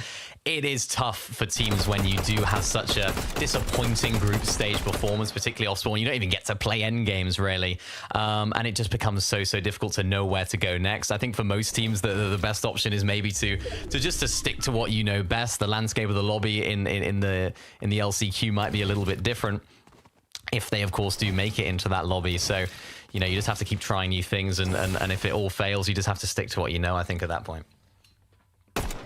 Couldn't agree more with you. As now taking some peeks into the game plan here from Collapsy, Zany, and Burke, but Collapsy honestly getting clapped from a range. This is not the exchange that he'd been hoping for. More than enough shield though to make up for what was lost. It's more so just the fact that they're not getting the damage that they were hoping for, so they're gonna have to look for those surge tags elsewhere. Cringe, Volko, and Kiruo though closing in on these outskirt positions. Claystash and Polish, they've got to be wary. But Nemo, zero concern, immediately punished from the skies, forced to now base up, and Flame not even gonna get a chance to get closer to his teammate. They were on the aggression, trying to chase out a solo from earlier, but they're not gonna be able to pinpoint Polish just yet. In fact, it might be Cringe's team now benefiting from what Claystash's trio had started. Yeah, they're just sort of rolling on through, but what I like is they're not just trying to go all out, guns blazing immediately. They need to using that sort of experience that they have to ensure that they're not just going to jump in and have one of them fall. This is a really key situation for them. I think they were 12th going into this game. course, sort of ninth when it comes to taking away the first 3 on the leaderboard. So they're still a little bit away from that top 5 for consistency. This is a team that do have what it takes. They have the potential, they have the power, the experience, and of course the drop spot, the loot. And it's slightly surprising they haven't quite been as good as maybe some were expecting, but that's the beauty of this sort of format, is anything can change in an instant. All you need is Kiddo to hit a few big one pumps, frag out in endgame, and things can take a turn for the better as Nemo tries to bait that Chug Jug. Doesn't quite find the connection though, and this is where this fight has started to happen. Unfortunately though for Nemo's team, one of the mids of course further away, I think it was Clay, wasn't it, that was a little bit further away. So if Kiddo's team can take advantage, it's going to be a great opportunity. It wasn't Clay, it was the other players. So it looks as though they've been able to do that. Nemo has to try and clutch up, but it's going to be really tough. I think the other player is just going to run away now, and I think that's all he can do. Yeah, not really any options left over there for Flame. Even making his way towards those reboot cards could prove to be difficult, could prove to be his own demise here. Cringe, Kiddo, Volko. A bit surprised to see them play that as slowly as they did. Almost would have anticipated them to just immediately jump into those boxes from the get-go, but once Nemo's shields have been fully cracked, that seemed to be their green light to feel comfortable with actually going for this full key opportunity. But this is a team that has ample firepower behind it, and they're not the only ones. Putrix's trio, yet another one of our teams that all throughout the course of today's matches, Mini, they have just found themselves again and again and again in somebody else's crosshairs. And that certainly put a big halt onto their mid to late game strategy. Yeah, and it just hasn't really been the best day for these guys either. Very low down on the leaderboards. That's why they're trying to go for these higher eliminations and try to be a little bit more fraggy here in the early stages of the game. Which is what we've seen them try and do. We have seen them try to fight. We've seen them try their best. Most notably probably against Han's trio, Rezoy and Ankido. We've seen them in lots of engagements against those guys. It just hasn't seemed to have gone their way, but now if they can get the momentum on their side, which these eliminations will do, and will hopefully bring them, they should hopefully be able to find a little bit more success. But deep into Storm here, they need to make their way in. But all you need is just that couple of eliminations, couple of opportunities to pick up some refreshes, and your game is just set. Yeah, you just don't want to get stuck constantly going for the scraps of the lobby, right? And I think that that's something where not necessarily having as much of these set lobby experiences could definitely start to become a reoccurring threat here for some of these teams, where they're trying to find areas that they can actually establish their surge from. But when you're having to consistently switch it up between each and every match, that tells you a lot about just how difficult it can really be to have a solidified surge strategy online throughout the course of a 5-game series. But Jonah and Alan, they're still caught in the mix of it all. They want to try and play, and we haven't really seen a whole lot of island gameplay. I think a lot of teams just not really preferring to get caught up inside of the gliding. There's not as much safety provided here, Mini. Yeah, much different to how the island has worked previously, where you have the zip line sort of surrounding it. This time, if you are the first team on the island, you do just have that great advantage over everyone else. All that sort of updraft sort of feature of the island means that everyone around you is just going to be flying around. So that's why we see the other team there just deciding to disengage. It was Neo there who went down, and to his teammates now. Actually, it looks as though they might actually be able to pick him up here. Oh, goodness me. Has he crawled off of the island? Wow. Or was it a reboot? It was the reboot. It was the reboot. I was confused for a sec, but yeah, they rebooted and he managed to get picked up via a revive. But that's good. That's fine. It doesn't matter if they get knocked out of the air while rebooting. They're still inside of the box and back as a trio, which is important. But yeah, it's one team on the island at a time, it seems like at the moment. Vicious cycle, though, getting rebooted and then immediately knocked yet again. Still going to burn through some very scarce resources, so might be a tough situation for News team to kind of work their way out of. And not really surprised to see teams kind of collecting inside the Storm, hanging around Seaport City. A little bit of build up here, though, and teams knowing that they can just play for the vending machine. Shaco's definitely taking advantage of it, but what Shaco's doesn't have is a whole lot of material, Mini. And at this stage, it can be really difficult to refarm those mats while being on the move. Yeah, so difficult. I mean, it's not been the ideal day for these guys whatsoever, landing at Seaport all day. They haven't been able to find their feet inside of these games, lacking eliminations, lacking that consistency towards the sort of mid stages of the game. You can only imagine it's sort of Storm Surge problems at that stage of the game. But they need to make some magic happen here in this penultimate game. Of course, we have one more after this. So there is still time, and it could be important for these teams that are a little bit lower down to get some placement, to give themselves an option in game number 5 to not just have to go all out for the win, and maybe, just maybe, have a good, consistent game to put them into that top 5 consistency. Karn's at least got enough medkits for his team to be able to tank up a little bit of the storm as they kind of maneuver their way through game 4 here. Venya, Marius, and Pixie, though, Mini. This is easily a team that not a lot of people would have predicted would still be in fighting for their spot. Granted, they've had a pretty strong day. They're in, you know, that consistency qualing threshold, but most people would have expected the win by now. Yeah, definitely. I mean, they've been very consistent, as you mentioned. We saw the quick stat right there. They're one of only 2 teams to have placed in top 10 in every single game so far. But yeah, it's not disappointing, because we know that this team have been performing well. We know what they can do when it comes to the major finals, but it's definitely a little bit of a surprise, I think, for a lot of people would have expected that team to get a win. There's still time, of course. And for Floki, Snazy, and Ice, these guys also need to have that time. They're a team that sort of in the middle of the leaderboard going into this game. Not so great, but not terrible at the same time. It's not a disasterful situation for them, so they can kind of choose how they want to play this.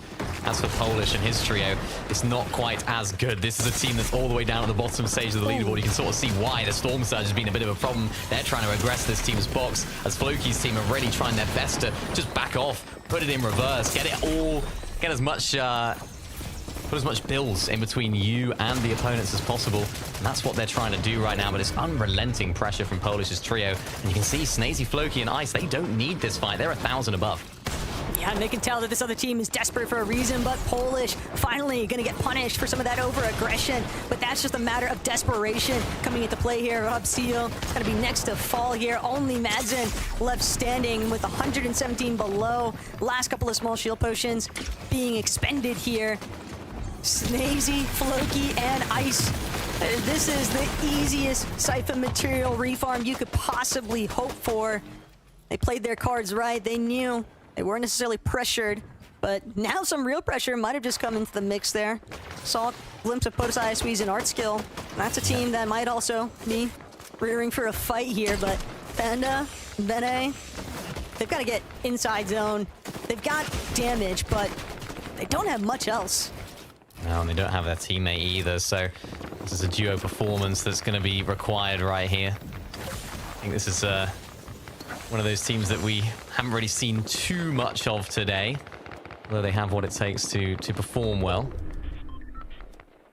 A team that we can definitely expect to see in that last game, I'm sure. Now that they're down to a duo. Trix, Carmino, Sloxay, these guys are below, so they're really having to put the alarm bells on and say, right, we need to get inside of a box. That's why they're playing those splashes, they're playing the chug jugs, they're trying to heal up as much as possible ahead of getting into these boxes, trying to get that damage as quickly as possible and as effectively as possible, hopefully without losing any of their players, as well as Sloxay is able to get a couple of little tags. Ortmo goes down there as well, so Carmino, Trix were able to find some tags there and pick up a crucial elimination, which does put them above the Storm Surge threshold, but they still need this loot, they still need to take this fight, as they still need that refresh. Yeah, and it's not like Vasquez and his team are in a much better position, but Vasquez might have just turned the cards here, managing to find a full elimination on Sloxay. That's at least going to buy him a little bit of Siphon time, but the Storm is relenting. The damage, the ticks, they are just eating away at his HP bar, even with that last Medmis grenade. Vasquez, he can only hope for a little bit of placement points, but what he needed was the win. This is not a winning position for him either. Marius, Pixie, and Vanya. On the other end of that note, though, they are taking over as far as control of the mountain range is concerned. Yeah, really nicely done from those guys so far. It just seems like whenever they make it to that end stages of the game, they just lose one player. They have a problem that always seems to go wrong for them. They haven't been able to be in control of the entire lobby. They always seem to be scrambling in those sort of mid to low ground layers. So hopefully for them, this game's going to provide them with a little bit more flexibility, freedom to maybe take height, as we know these guys can do, as they continue to just apply pressure to all those players that are trying to make their way in. They're really holding down that sort of north side of the zone. They don't want anyone to be next to them, because of course if that team do need Storm Surge, they're going to be trouble. And you can just see the unrelenting pressure from this trio coming through. Rezoy was on the receiving end of that, I believe it was, all the way down on HP. Putrix is there as well. Kolb all in that sort of mess. It's a bit of a problem for all of those players, because there's so many players now looking at them. One of our top teams, iDrop Sky and Scroll, below on Storm Surge damage. This is something we haven't seen from these guys too often, or indeed at all, since they've been playing together. They're usually very good at getting damage early on, but they haven't been able to find it this game, Taco, and they're paying the price right now. Just trying to get whatever damage they can. Velasquez, unfortunately, was a little bit of a easier pickup from the Surge tick damage. Just not really an opportunity there for iDrop, but they'll have another opportunity. They're a little bit tough spot as far as being over the water next to Demon's Dojo, but Frenek, Giras, Dinas, they're just trying to see if they can even pave their way up this little bit of an elevation span. Saw one team already starting to commit to a little bit of the high ground, and Scroll, it's definitely come at a cost. iDrop and Sky no longer with them, barely above the damage threshold. Very likely that he's going to choose to try and tank up what he can from the storm itself, but the Water Sprite's only going to buy him a little bit of time. And the moment that he peeps his head over the horizon, someone is bound to take notice. He's not even going to get a chance to get into this next edge of zone. Just too little too late. I think they paid the price for a lot of players actually moving towards that Crime City area, fighting there. They were using them for Storm Surge earlier on in the games, and they just lost their Storm Surge farm towards the west, but who haven't lost any of their ability right now? It's Marius, Pixie, and Vanya who are continuing to apply pressure, trying to go for those pre-edits as well. You can see what their focus is here. It's damage, it's now, it's trying to give themselves that ability to play how they want in this endgame. As we do have a height team cementing themselves up there so far with lots of metal builds. It's Serene, Voitus, and that team. So I'm interested to see if they can hold on to this. We've seen a lot of these high ground teams today struggling to find the refreshes, struggling to find eliminations, and ultimately running out of steam. Can they be different? Problem is this material count doesn't look like a team that's going to be able to hold on to it throughout the course of these moving zones here, Mini, and sure enough, they've already been cut off. Marius, Pixie, Vanya have beat them to the punch as far as controlling the front side is concerned. The moment that they drop, they're going to have to deal with Marius's trio, so they're trying to get whatever damage they can, trying to make them burn whatever materials they can, but Marius, just another simple refresh from his teammates coming into play. They've got such a firm grasp on this secondary height. They're keeping tabs on the team above, but they know it's likely only a matter of time before they come tumbling down. Surely they can't hold on to this forever, so they're trying to make them burn, again, as much material as possible, but Marius just refuses to budge. He's not giving up this secondary height anytime soon. All the while, teams in the low ground just completely destroying each other, but they're getting picked apart from the mid ground. Yeah, the zone pulls tumbling down the hill now. So for the team on high, they're going to have to drop a lot of layers. You can see how little materials they had right now. You can see that Vanya, Marius, and Pixie went all the way down to the front side, look back, spray up, and then hopefully take high. I think that's going to be something they're going to try and look to do, but no, they do try and go on down, and that's going to be successful for Serene, who does pick up so much damage on them as they do. Cringe, Kiddo, Volko, a team that we haven't seen too much in this stage of the game so far, but a team that has got what it takes. They're playing the low ground, 6 eliminations for them so far as well, but they do need the refreshes as they're plowing on through these low ground layers, trying to claim as much space as possible. But look at their build, Sacco. They need a refresh now more than ever. Volko trying to see if he can make something happen. Ivan, Aryan, though, they're just holding Kiruo. They're going to force him to layer swap even. He's going one up. Volko now trying to get back towards that ultimate low, but he's split. Kiruo has hardly any HP to his name. It's all down practically to Volko as far as extending this team's hopes towards those final moments are concerned, but without any builds, Mini, he needs a shot. He needs it now. Gavix recognizing the fact this guy's got nothing left to work with. Ivan going to start cranking upwards, using this his elevation to his advantage, but Kentix might be able to cut him off in the process. It's going to be Kentix's team, actually, that are first to overtake the high ground. Marios' trio now in a whole world of trouble here because can they even make it up the mountain face? Yeah, the zone pulls all the way back up. Kentic, Chucks, and Firehunter are the team that are in the prime position to take home game number 4 right now. They've been so dominant off spawn all day, and yet again, they are proving why they are dominant in the end game as well. A victory royale in game number 4 sends Kentic, Firehunter, and Chucks straight to the Major 2 finals. And talk about finding the victory royale just in the nick of time because they had no other options here. It felt like many. This was not a team that was leading as far as the consistency metrics were concerned. A win and you're in is the dream scenario. So the fact that they were able to collect it just from some solid last-minute positioning, it showcases you can never give up hope entirely. You never know when some of these mountainous terrain zones are going to be able to pan out in your favor. So well played to Firebro's team. An excellent victory royale to punch their way to the Major 2 finals. But Frankie, Levin, Takata, what do you guys got to say? Thank you very much, Taka. I was looking at the standings just when we went into game 4, and I was going, hang on a second, where's Fibro? Why is he outside of the top 10 with his trio? And then there they go, maybe I'm the lucky charm, but probably not, because this is a trio that weathered such a difficult storm. I mean, the circles have been pretty cruel, to be honest, for Group 1, but this would seem like the cruelest of all, Evan. Yeah, it doesn't get much crueler than that. I mean, it just kept pulling further and further and further. It's like, come on, give us a break, give us a pullback or two. I mean, you know, they handled it, you know, they made the best of a bad situation there. And another example of, you know, like a sort of like an old school CIS player there in Firebro who sort of sneaks his way in. So good to see these guys make it in. And like Minnie very much mentioned, it's like at the end there, it's like they're just a team in the perfect spot to just farm out that situation. Yeah, I mean, they capitalized on the moment when they needed to most. They were 16th going into this last match. Throughout the day, they never made top 10, not once, until they played this match. And once they were finally in those last moments of the end game, they capitalized on the situation and got that victory royale. I mean, I don't even know if they were going to qualify through consistency before they ended up getting that. So this is huge for them. This is definitely a trio that needed to step it up, but as you mentioned, Takata, they probably would not have qualified, at least through the Group 1 stage, if they hadn't managed to weather that storm right at the end there. It'd be lovely to see the standings again if we can. There's a trio that I'd like to talk about because we've got to go to it. Oh, I'm so sorry. You know what, guys? I was getting so into it. It's because it's like back to school day. I forgot. We've got to take a break. We've got to put a pause on this conversation. When we come back, finally, we get to talk about where on earth Cringe, Kaduo and Volko have been. So we'll see you in a few.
Congratulations to Kendick, Firebro, and Chucks. We will be seeing them in in a few weeks' time for the Major 2 Grand Finals. Yes, I know, Levin, I'm getting ahead of myself. I am giddy because I can't wait to talk about the chaos of Game 4 tonight. We were saying about how that zone was particularly difficult. I feel like, though, Levin, a lot of the trios today haven't caught a break with the zones. The mountains have been so deadly, it feels like, almost every single game.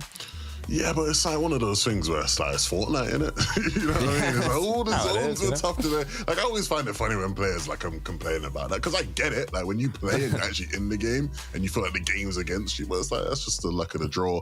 And as a fan, just watching, it's more entertaining that way, so I'm never complaining.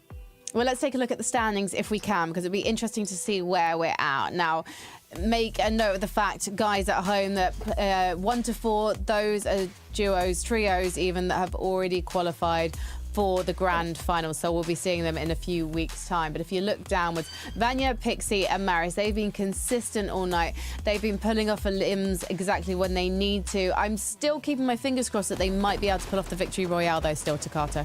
Yeah, I mean, they've done a great job. They've made top 10 every single game throughout the day. They're doing a good job of getting those eliminations, but they just haven't converted any of them to the victory royale yet. But I mean, if you want to end it off in style, then doing it in the last match is the way to go, Levin.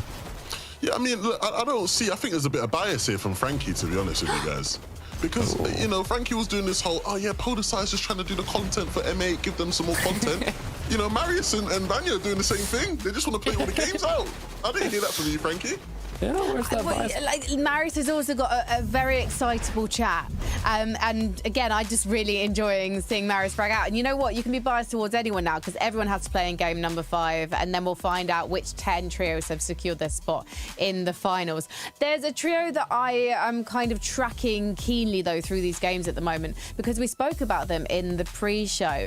Cringe is a trio. They are doing so well in their early games in terms of picking up loot. They get in the train. Sometimes they're going to the black market as well. And yet it's been so rare seeing them convert this to an endgame situation, Takata, until this last game.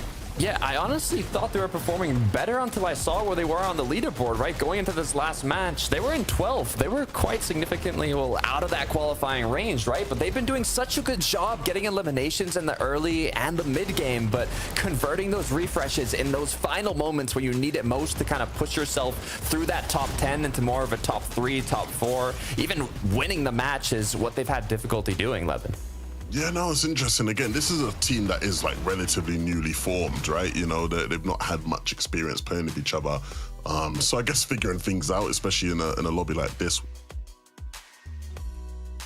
But they're thereabouts. You know, with that last game, it really puts them in a stronger position.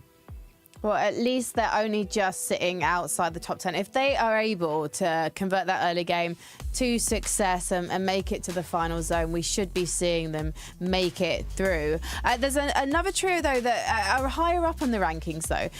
Takata, we were having a little chat, and you made a really interesting comparison, even actually in the last post game. Podeside's trio, they're a trio that almost have the opposite approach to the likes of Kidua's trio, and they are making it to the end games. Right, they're kind of minimizing that risk earlier on in the match and consistently getting to endgame. It kind of reminds me of Tayson's trio before he had the fragging power of Chicho and Haris. They're getting to the endgame, but they're just not getting enough eliminations to set them up for that victory royale. They're not playing, like, making those game-winning plays, but I mean, you can still qualify through consistency, so it's fine. Most likely they'll make it. They've done an amazing job, but I'd like to see them get a victory royale. Levin, are there any other trios that you're hoping to see a victory royale from potentially in game number 5? I mean, it quite literally could be anyone's game with game 5 coming up. I would say I still want to see Vanya and them do it, right? Close out the last game in style. I think they've had so many high moments throughout this day that, you know, it'd be a great way to sort of end it off. Some good momentum, especially considering like the teams in Group 1 that qualify always are just sitting out for longer, you know? So ending on a high would be great for them, I think.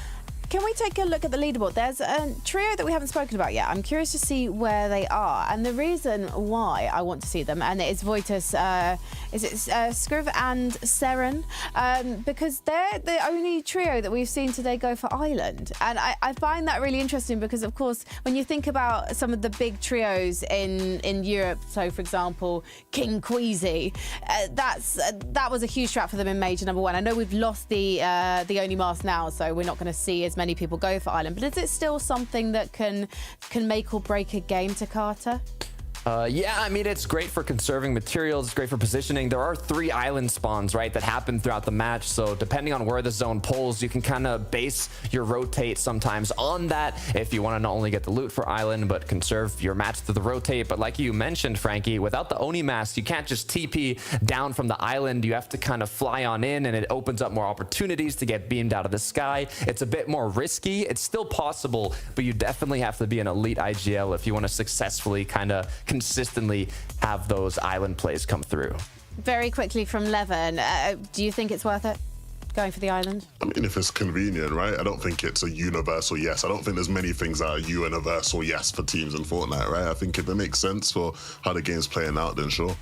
All right, well, sound more hype, Levin, because we're going to game number 5 of Group 1. Let's find out who is going to be taking the final victory royale of the night and who is going to be making it to the grand finals. Thanks so much, guys. And Minnie, today has been full of pleasant surprises. As far as Group 1 is concerned, I think a lot of people would have anticipated some different names to kind of have already staked their way through Victory Royales. But as far as that consistency metric is concerned, some last-minute opportunities, and those teams outside of that 6th through 10th position, they're kind of hoping that a team closer to the top of the leaderboard is actually going to be the one to find a Victory Royale in this last lobby. Yeah, definitely. I think my biggest surprise from today is that a lot of the top teams haven't necessarily been winning. I think Taysom was the only one that has, but we're going to find out who's going to win in game at number 5. A lot on the line here for those teams that are just outside of the cutoff threshold here, though. And with only one lobby remaining, one lobby to be the difference, essentially, between having to participate in that last chance qualifier versus knowing you've got your trio seat set up, ready to go for the Major 2 finals. And things are already looking a little bit different as far as Lone Wolf Lair is concerned.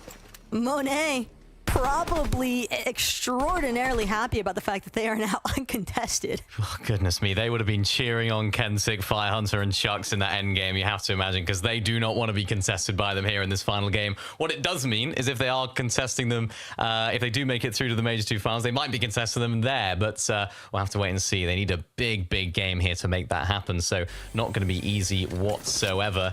But they're finally uncontested, which I'm sure they'll be very happy about. Maybe we'll see them later on in the game. And for Neo, Jonah, and Alan here, these guys are locking down Kappa Kappa Factory. We saw that in the previous game. Doing incredibly well. And look who's back. Neuer and his team back at Mars Meadows. Cade, Ian, and Ivan have a different sort of problem to deal with again. It looks as though Neuer, though, has been... Well, Neuer's team has been shut down. Neuer's back as a solo. Ian and Cade down. Ivan having to try and clutch up with the revive here. He might have to do a little bit more than just that as well. He might have to hit a shot, but no. Manages to get Cade up, which is great news for that team. It's now a 2v1 situation. Misha is still down. Could be revived. But you can see Neuer just trying to close in on the duo here. Nearly connects with a shot through the window.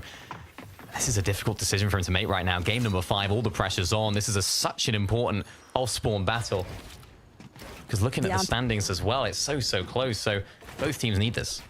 You've got to be holding your breath for your fellow Welsh comrade, I'm sure, Minnie. But Cade, Ivan, they might be able to settle the difference here. Kiruo, Cringe, and Volko wasting absolutely no time. Just northwest of Foxy Floodier, they're going to find their first pair of eliminations.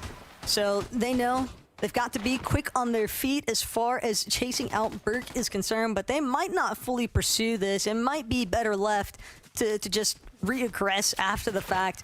They want to make sure that they're able to farm the necessary materials that they're after. Get a little bit of a closer insight for what went wrong here, though. Kiruo's team, because securing the train, not going to be And the cards, since they were delayed by Collapsy with that surprise contest, it seems like. Yeah, that's what's happened there, but looks as though they have been able to find a couple of those eliminations. Of course, leaves the train now open for another team, Robcio and Polish's team.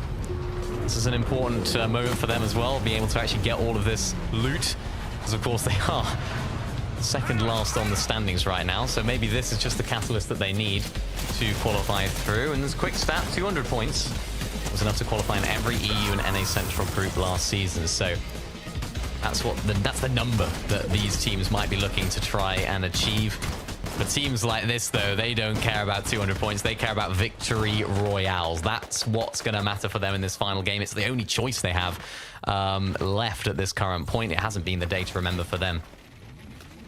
A win's essentially going to be their only way through, unless they want to hope that they can actually have success through that last chance qualifier, but doubt any of our teams are after that. Podesai Eswee's art skill, a little bit of a hiccup here early on. Doesn't seem like it's going to deter them too heavily, though. This art skill beaming a player from afar. Some great shots being applied here. Kind of just hovering this Flooded Frogs vicinity. They know that there's going to be a decent amount of foot traffic through here. Sloxay also continuing to chase out other players. This team might just have enough, though. They're going to manage to find Aryan, and the real issue now posed is whether or not they can actually get out of Masked Meadows. There are so many other teams kind of just surrounding the territory. Teams all looking to try and take advantage of the vault and black markets nearby. Disaster for Cade, Iron, and Ivan, who are very, very close to getting inside of that consistency qualification. This moment right now for Cade is so, so crucial. It can shape their entire season. And that's the stakes that are on the line right now. There's absolutely no guarantees that they'll even make the LCQ finals. So these are the moments. This is your chance. You have to treat this like your only chance to qualify through to the Major 2 finals. Ivan does fall as well. So Trix, Sloxay, and Carmino, who also do need this as well. They need to go on a bit of a tear here at the beginning of the game. They need those eliminations. They need to keep themselves going through the game. But I think for now, Cade might just be alive still at this current moment. So he's the last one standing in that team. Yeah, you can just see him in the distance right there. So he's having to put the team on his back right now and find a reboot potentially. Just so much ground to cover, though. And with two teams closing in on your position, it's not going to be easy to escape as a solo. Monet, Sadie, Wise, they know that they've got their own troubles brewing here by Magic Mosses. And it seems like so many teams are kind of just like, whatever, man, let's just throw everything into playing into the areas that we know are going to have the best resources available. Because regardless of the outcome, it is their best option, considering that they don't have any other lobbies left to work with. It's just the last chance qualifier if you're not able to secure your position in this Game 5. And Monet knows it, but there's just too much commotion outside of their current boxed up position for them to want to fight just yet. They're hoping that they can maybe catch wind of somebody's shields getting cracked from elsewhere. That might be their sign to go ahead and jump in to a box fight, but they're willing to just take their time, play it slowly. They're not looking for any sort of unnecessary risk. So much patience being displayed from all of these teams in this area. You have teams that are lurking nearby, waiting for the moment to pounce. You have players inside of the box fights. They don't want to get too aggressive right now. Sloxay, Carmino, they're looking to get aggressive as they sneak up onto Misha. Gets a huge amount of damage onto him, but it's not going to be enough to take him out, as now the full trio do try and get inside of the box. Hits a great shot to Sloxay, but it's a 2 versus 1 in that particular box. Not gone Sloxay's way, and this sneaky play might just end up hurting this team. And this is a team, of course, that do need this game to be a good one. Outside of that consistency, haven't got a victory royale, of course, yet. So it's gone from bad to possibly even worse for this team, as that sneak play just didn't work out in their favor whatsoever. Carmino and Trix are the ones that need to try and clutch up right now. Can he connect with some shots? Not gonna happen. Misses the shot. And Noya, Yasin, and Misha are able to just turn the tides on that fight entirely. Well done to that trio. Yeah, Misha is the last person to get a taste of his own medicine, right? I can respect the attempt, but Trix's trio had exactly one shot opportunity apiece. The moment that they weren't able to find that knock and confirm the elimination onto Misha, that was the open invitation for things to completely turn against them. Zaya, Bimbo, and Darky, though, hoping for a different outcome. Mass Meadows just continues to be as poppin' as ever, but they can recognize the fact that there are pulse scanners in play. They're not willing to encroach upon the position just yet. They don't want to be openly revealed.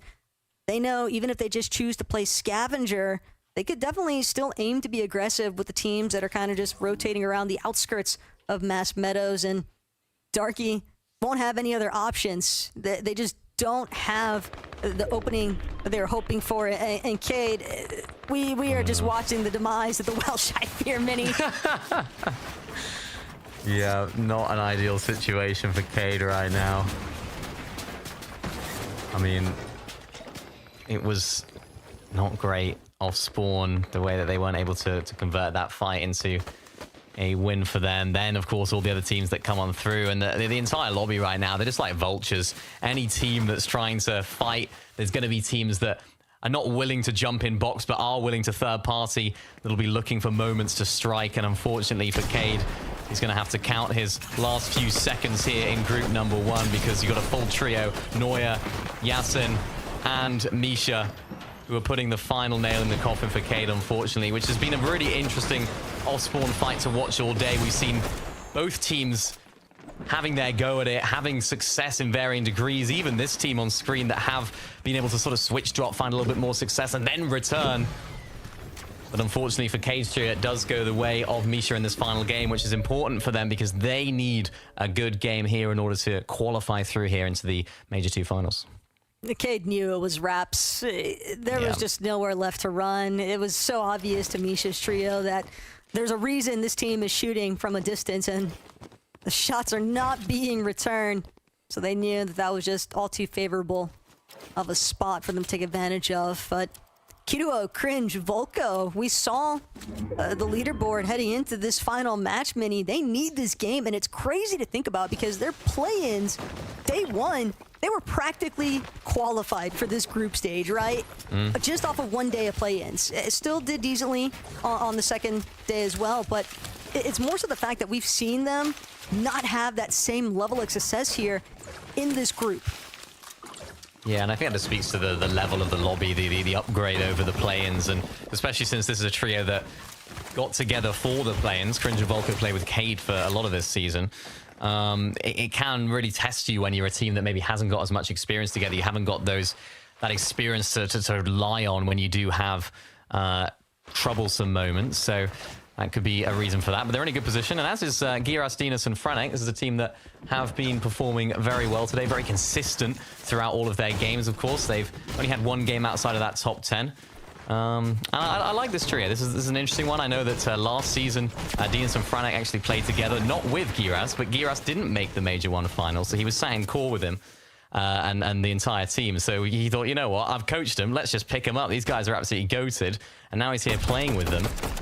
He'll want to take them to his first Major finals of the year. So it's nice to see that players do have that ability to just sort of go from coach to player and leading that team to success. I dropped Sky and Scroll by no means already qualify, which is quite a surprising statement to say at this point, Taco. I would have expected them to already be through, let alone not getting a victory royale, but also not actually confirmed in terms of consistency. Yeah, they're definitely a little bit further up in comparison to some other teams in the lobby, but they can't get comfortable by any means. You don't want to find yourself autopiloting, but I hope that doesn't deter them from going for some early skirmishes, because we know how much firepower they actually have. I mean, even just stemming back to the Game 1 performance, after what we witnessed, to think that they're still competing and weren't able to secure a victory royale earlier on in the day. It's definitely surprising, to say the least. And Vanya, Pixie Maria is joining them on that same note. Another team that you just would have expected to have made it through by now. Granted, they are basically guaranteed because of where they sit as far as consistency is concerned. Polish, though, wrong neighborhood. He at least made it onto the launch pad, but unfortunately, Zinx just choosing to continue trying to close in. Madsen not going to have the same level of success. Samp's patience paying off dividends currently. That first elimination is going to be a huge thorn in the side here. Robsio and Polish now having to reconsider how they actually want to play this one forward. Crucial moments. I mean, when you're in game 5 right here, we spoke about that team. They need a massive game, second last on the leaderboard. Every single move you make, every single edit, every single build place just has that increased level of meaning, that increased pressure. And unfortunately for Polish's team, it looks as though the pressure's gonna no longer be a thing, but not for a good reason, as I think they're gonna be out of the lobby, back to reassess. Zinx, Brownie, Sampy, all of these guys continuing their pressure, their aggression. And Polish is the last player standing. His health is dwindling through the storm. There's only a matter of time right now before Sampy can take him out. That's their 4th elimination of the game. I'm excited to see what this trio can do here in this game now, bolstered by those eliminations. It's a huge learning lesson, though. No launch pad is considered a safe rotation, no matter how deep inside the storm you might feel yourself to be. As Eltenzi, then Napuzo, they're going to be the ones looking to try and take advantage of the island spawn currently, but keep in mind, Mini, when you're talking about teams that are just outside the realm of reaching the consistency measure for the leaderboard, Dendipuza's team kind of skirting the line here. They do need a really strong pop-off performance here. Yeah, they do, and they're doing everything they can to get that with that island. For Neuer, Yasin, and Misha, this is a team that we saw doing very well off spawn. Hopefully they'll be able to continue that, and this replay shows that they are. So nicely done there to clutch up, get his team back alive, get his team back standing. And it's moments like that that you can really look back on sometimes when you at the end of the season and say, yeah, that was the moment that really was the catapult for our entire season, particularly now that Cade, of course, is not going to be featuring in the Major 2 finals as of right now. They'll have to qualify through that last chance qualifier. Maybe they'll be a little bit more confident about potentially landing at Mars Meadows. Of course, there's other teams that might be landing there, but just that confidence is going to be so much more important. XW's, Potosa, and Artskill, they're also a team that's definitely got a solid amount of confidence that they're working with, and sitting at 204 points currently, you have to anticipate that they are pretty much set, but you still want to close things out in a clean fashion. Even if you know that you're basically guaranteed off of the consistency measure, why not make it flashy to close? Why not showcase? And one big thing, Minnie, that we were asking for from this team was to actually develop consistency in comparison to some of the woes that, you know, trailed them in that first major. They're definitely looking to try and shift that conversation for Major 2. Sure, and it's not a really good start for them in terms of how this major is kicking off. Kiduo, Volko, Cringe.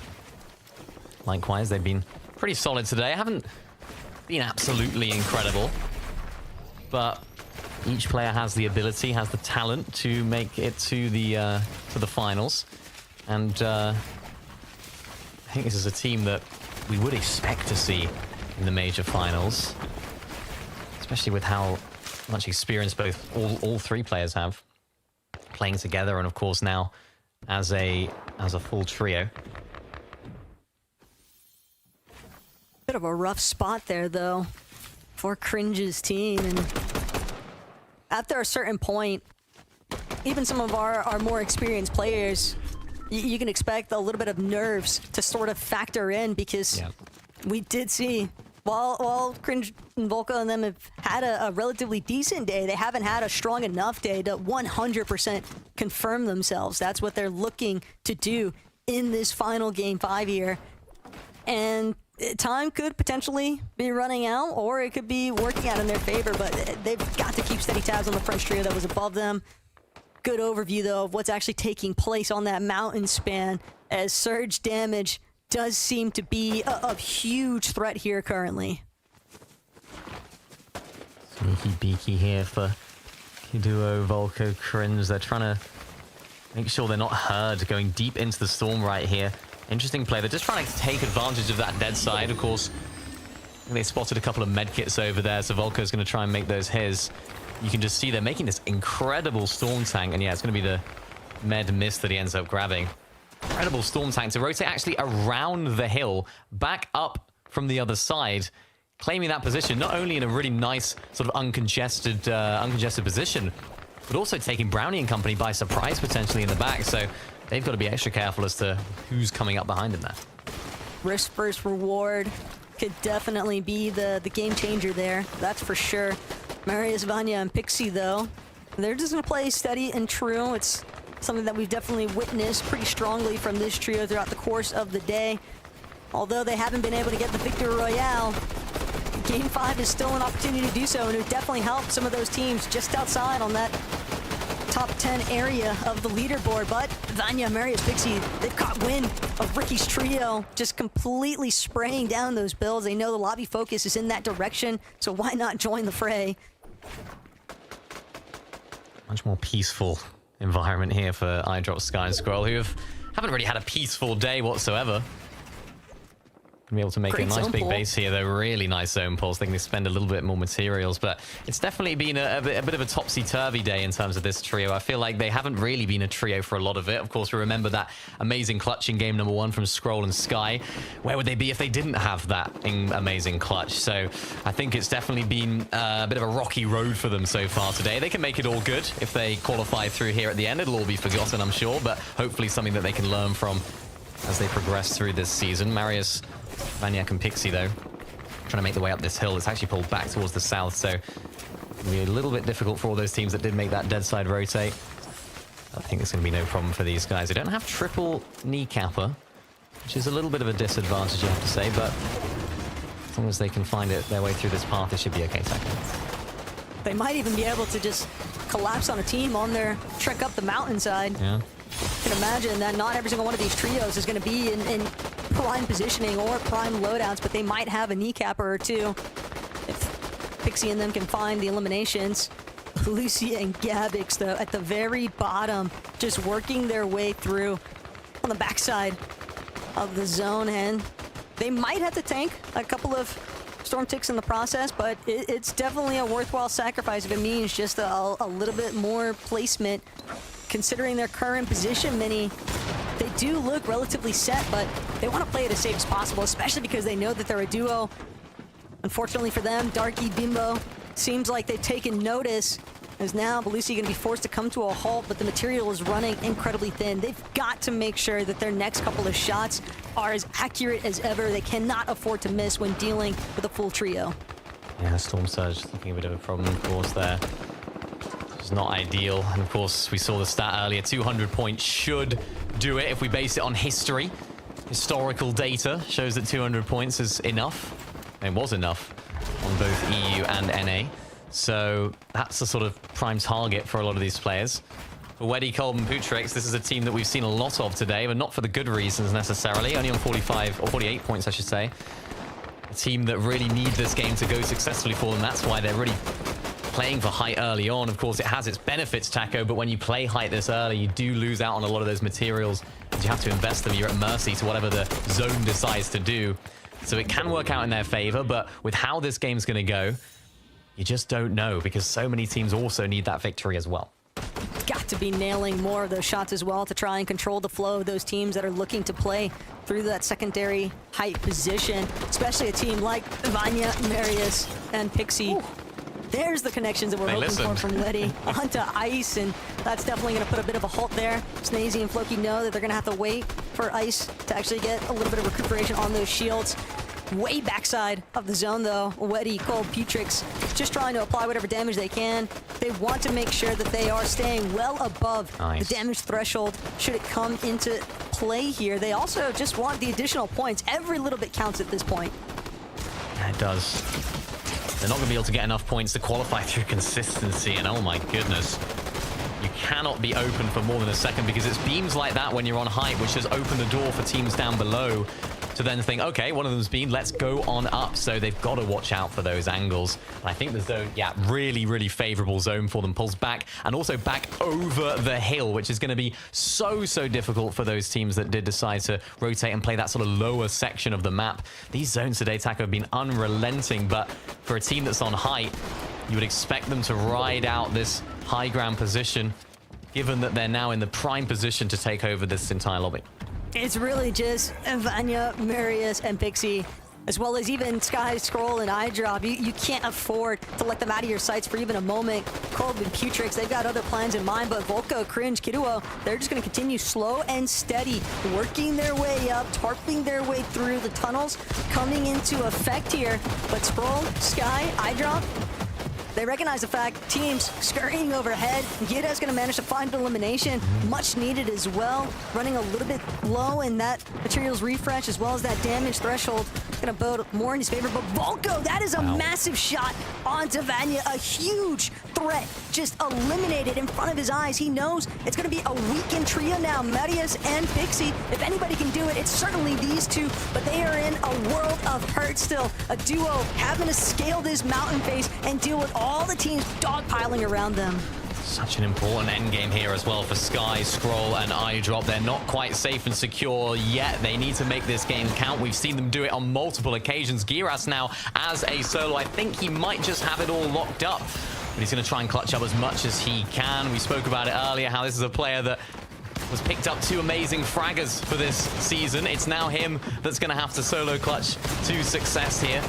Kiduo, Volko, Cringe, they're a team that does need this to be a very good game as well. We see 2 of our teams that need to make sure they make it into this end game as late as possible, at the very least, in order to qualify through to the Major 2 finals here. Huge stakes, Taco.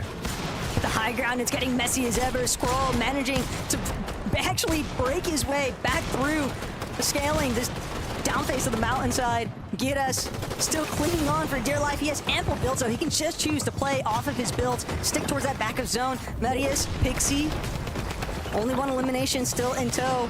We know that they're relatively well off, but how firmly can they cement themselves in their position on that leaderboard? That's what we have to question at this point.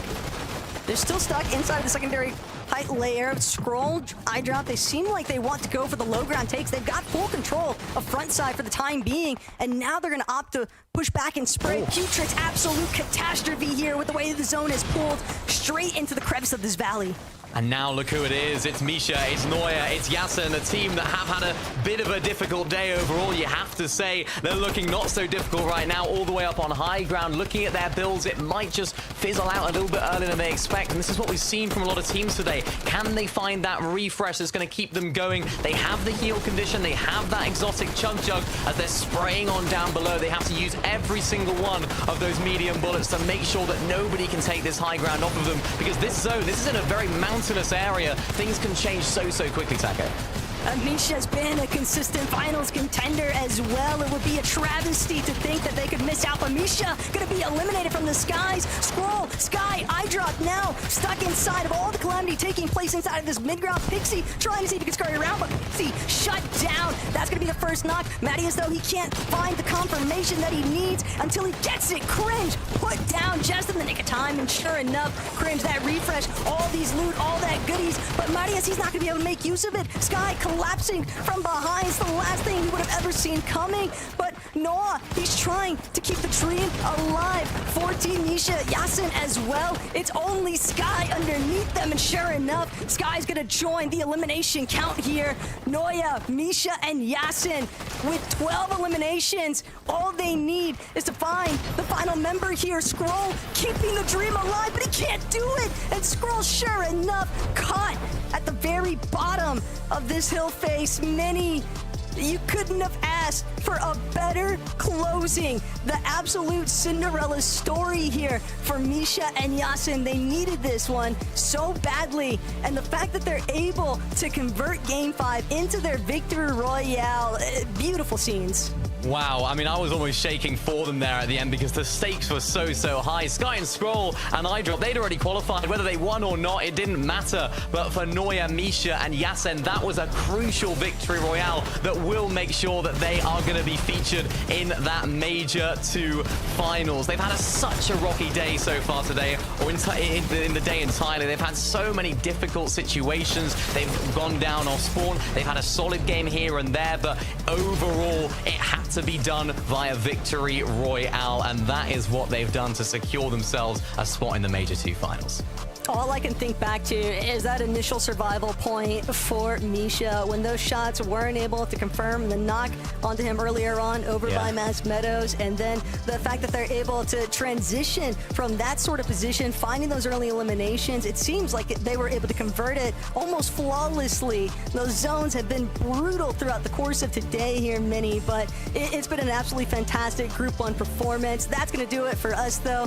Games 1 through 5 all cleanly wrapped up. We'll get a chance, though, to review what actually took place as far as the leaderboard is concerned with our desk. Thank you so much, guys, and congratulations on making yet another successful duo debut in the FNCS. There's something about that, Taco. I think she's the perfect partner. Mini Miner will see you next week as well. So let's talk about this wonder trio, Noya, Yasin, and Misha, because they had a great game 4. They showed the potential there, and then game 5 got off to a fantastic start. They wiped Cade's trio off the map, the Welshies. I'm so sorry, Mini Miner. And then they made good on that promise by taking the victory royale to Carter. Yeah, I mean, they needed that victory royale. They were going against iDrop in those final moments, but iDrop, based on that placement, he was already qualified through consistency. But Noya, Misha, and Yasin, they were 21st going into this match. They literally needed that victory royale. There was only 2 games today that they didn't get eliminated in the early game, and they got 6th and a VR11. Yeah, I mean, look, when you look at how things have played out for a team like this who spends most of the day fighting off spawn, that off-spawn battle got quite a bit personal, right? One of the beauties of this format is the fact that, like, when teams win and leave the lobby, it's like, okay, we can't just move POIs. These guys were consistently just fighting that mask, like they weren't giving it up. And I think based off of how that last game went, it's like the team you're fighting against probably won't be able to qualify now. It must feel good for them to get that win and sort of push those guys to the side. Yeah, especially if they got Misha in the trio. You would have thought he'd be like, oh, let's just change drop spot. Like, he's no stranger to changing his drop spot from game to game, and yet they stuck it out, and in the end, it came good. So let's take a look at the 5 trios who have booked their spot in the Major 2 Grand Finals via Victory Royale. So if you can cast your mind back to a mere few hours ago, 11, Dexy, Hutty, and Artist, they made their Victory Royale look simple. Yeah, no, I think, again, a team that a lot of people could see being in the finals of the major, right? You know, you look at Dexy, Hutty, Artist, plenty of experience in EU FNCS. All of them have played in finals before, and so no surprises to see them get it done. Yeah, then we also have Stormy, right? I mean, a blast from the past. Last finals that he qualified to was Chapter 3, Season 3, I think. Literally over 3 chapters ago, but they got the job done. So excited to see some veterans. Yeah, last time Stormy Rat was in a final, me and you were casting EU, right? So definitely a bit of a flashback. It feels like it's been a long time since then. Game number 3, Hatris, Haris, Tayson, and Chicho got it done. I think when you're looking at the big favorites in the lobby, this was a team I think people would have expected to do it. Maybe not by the win though, which I guess maybe would be a bit of a surprise, right? Obviously last major, they didn't win a game when they were playing with Trulex instead of Haris. This major though, they're able to get the win. That extra bit of firepower was enough to get it done. It feels like the big names in the lobby, obviously outside of your Tayson really, are trios that have put up really consistent performances today. So let's see who made it through to the majors from consistency points, the majors, I should say, the major finals. Vanya, Pixie, Marius, expected really to Carter. Yeah, the top 2, 3 even was pretty expected. Well, not top 3 actually, because iDrop, Sky, and Scroll were on that borderline going into the last match, but with that second place, they qualified. Also, Cringe, Volko, and Kiduo, they were out of qualifying rage going into the last match and chose not to drop at the same spot they've been dropping throughout the whole day, and it still played off well. They got 3 eliminations off the start of the match and picked up even more refreshes later on, and truly just did enough to put themselves in the major finals. So I love to see it. I'm looking at this consistency list and it's a stacker. It's an absolute stacker. I mean, you know, if you had told me that was the winners list at the start of the day, I would have been like, yeah, makes sense. That's a good prediction. Look, Kiduo, Volko, Cringe, they got it done towards the end. I think they were a team that, you know, was a bit up in the air because when you're a slightly newer team and you have this firepower and you're landing at the train, people are probably expecting a lot. And at times it was close, but it's good to see them sort of get it done there towards the end. I think this is a team I really am excited to see in the major finals. Kiduo, Volko, Cringe, all players with experience in that field, but altogether together, I think there is something, you know, some potential there to build off of now. What was really interesting, though, to jump in here, guys, was that they didn't go for the train strat this time. And yet it felt like it was their best game to Carter when they actually went away from something they've been practicing. Yeah, I mean, they didn't have as much of, you know, the top tier loot, but they had enough loot to make it happen. They still got the refreshes and they still played well. I'm curious to see what kind of spot they're going to be able to secure in the major finals as more and more trios qualify. But overall, I think they're set up to potentially kind of be some underdogs that can make something happen. Looking at page 2 of the standings, guys, there are definitely some names who I am expecting to see in the last chance qualify. If you cast your eye to number 17, Floki, Snazy, and I, surely 11. That's going to be a trio to contend with when it comes to those last 3 spots. Yeah, absolutely. A bit of a tough day for these guys. They were initially going to be contesting at Shiny, decided not to do that. They decided they wanted to, you know, land at a spot, you know, be uncon at the Mosses, and it didn't quite go their way. And so, not to, you know, stir the pot a bit, but maybe French teams should just keep contesting people. I don't know, like, you know, everybody complains, but maybe they should just keep doing it, you know? So I expect those guys to do good, though, in the last chance, and I hope we see them make it through. So Levin's now farming for the French viewership to Carter. Is there anyone that you wanna try and get engagement from now? Any trios you want to mention? I'm not gonna do any farming here, no glazing so far. We'll see in the next groups if maybe I'll do some more of that. Okay, one more question then. Have we seen our Major 2 Blade of Champion winners today, Levin? I am going to say we have not. I'm going to say we have not. I think... I like rivalry, right? I like kind of making things a little interesting, but there's not one clear winner on EU. There's a few options, but I don't think that we've seen them today either. You know what, Levin, I let you get off lightly there. I interrupted you. Give me your reasoning. Come on. Be brutal. Come on. My reasoning is part of the reason why I think every person watching this right now should keep watching. When you look at Group 2 and Group 3 next week, we got some amazing teams still to come, and that's why. You know, we've got so much more amazing plays to be happening, not just in Major 2, but don't forget May the 10th. It's our first big LAN of the year, the Gallon Center, Los Angeles. The Pro-Am is coming your way. Don't forget to get your tickets. We can't wait to see you in the City of Angels. And I can't wait to see what happens next week as well and what happens in North America. So stick around because in a few hours' time, Zeke and the gang will be there to talk you through the action. They'll even be on this channel, I should say. So for now, boys, I bid you adieu, and all I have to say is sound that horn.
Welcome to the FNCS Pro-Am.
first on the roster. Try to take the lead, I swear it'll cost you.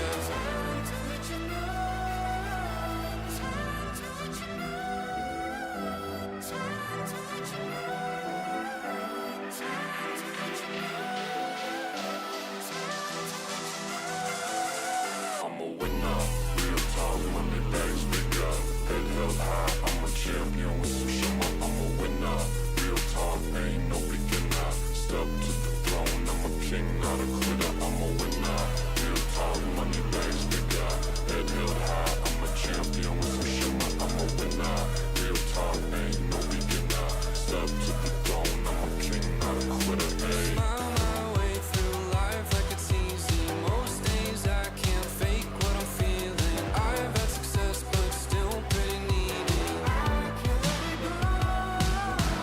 I've got skill, don't need to be lucky. I like winning, fame and the money. Try to take the lead, I swear I will own ya.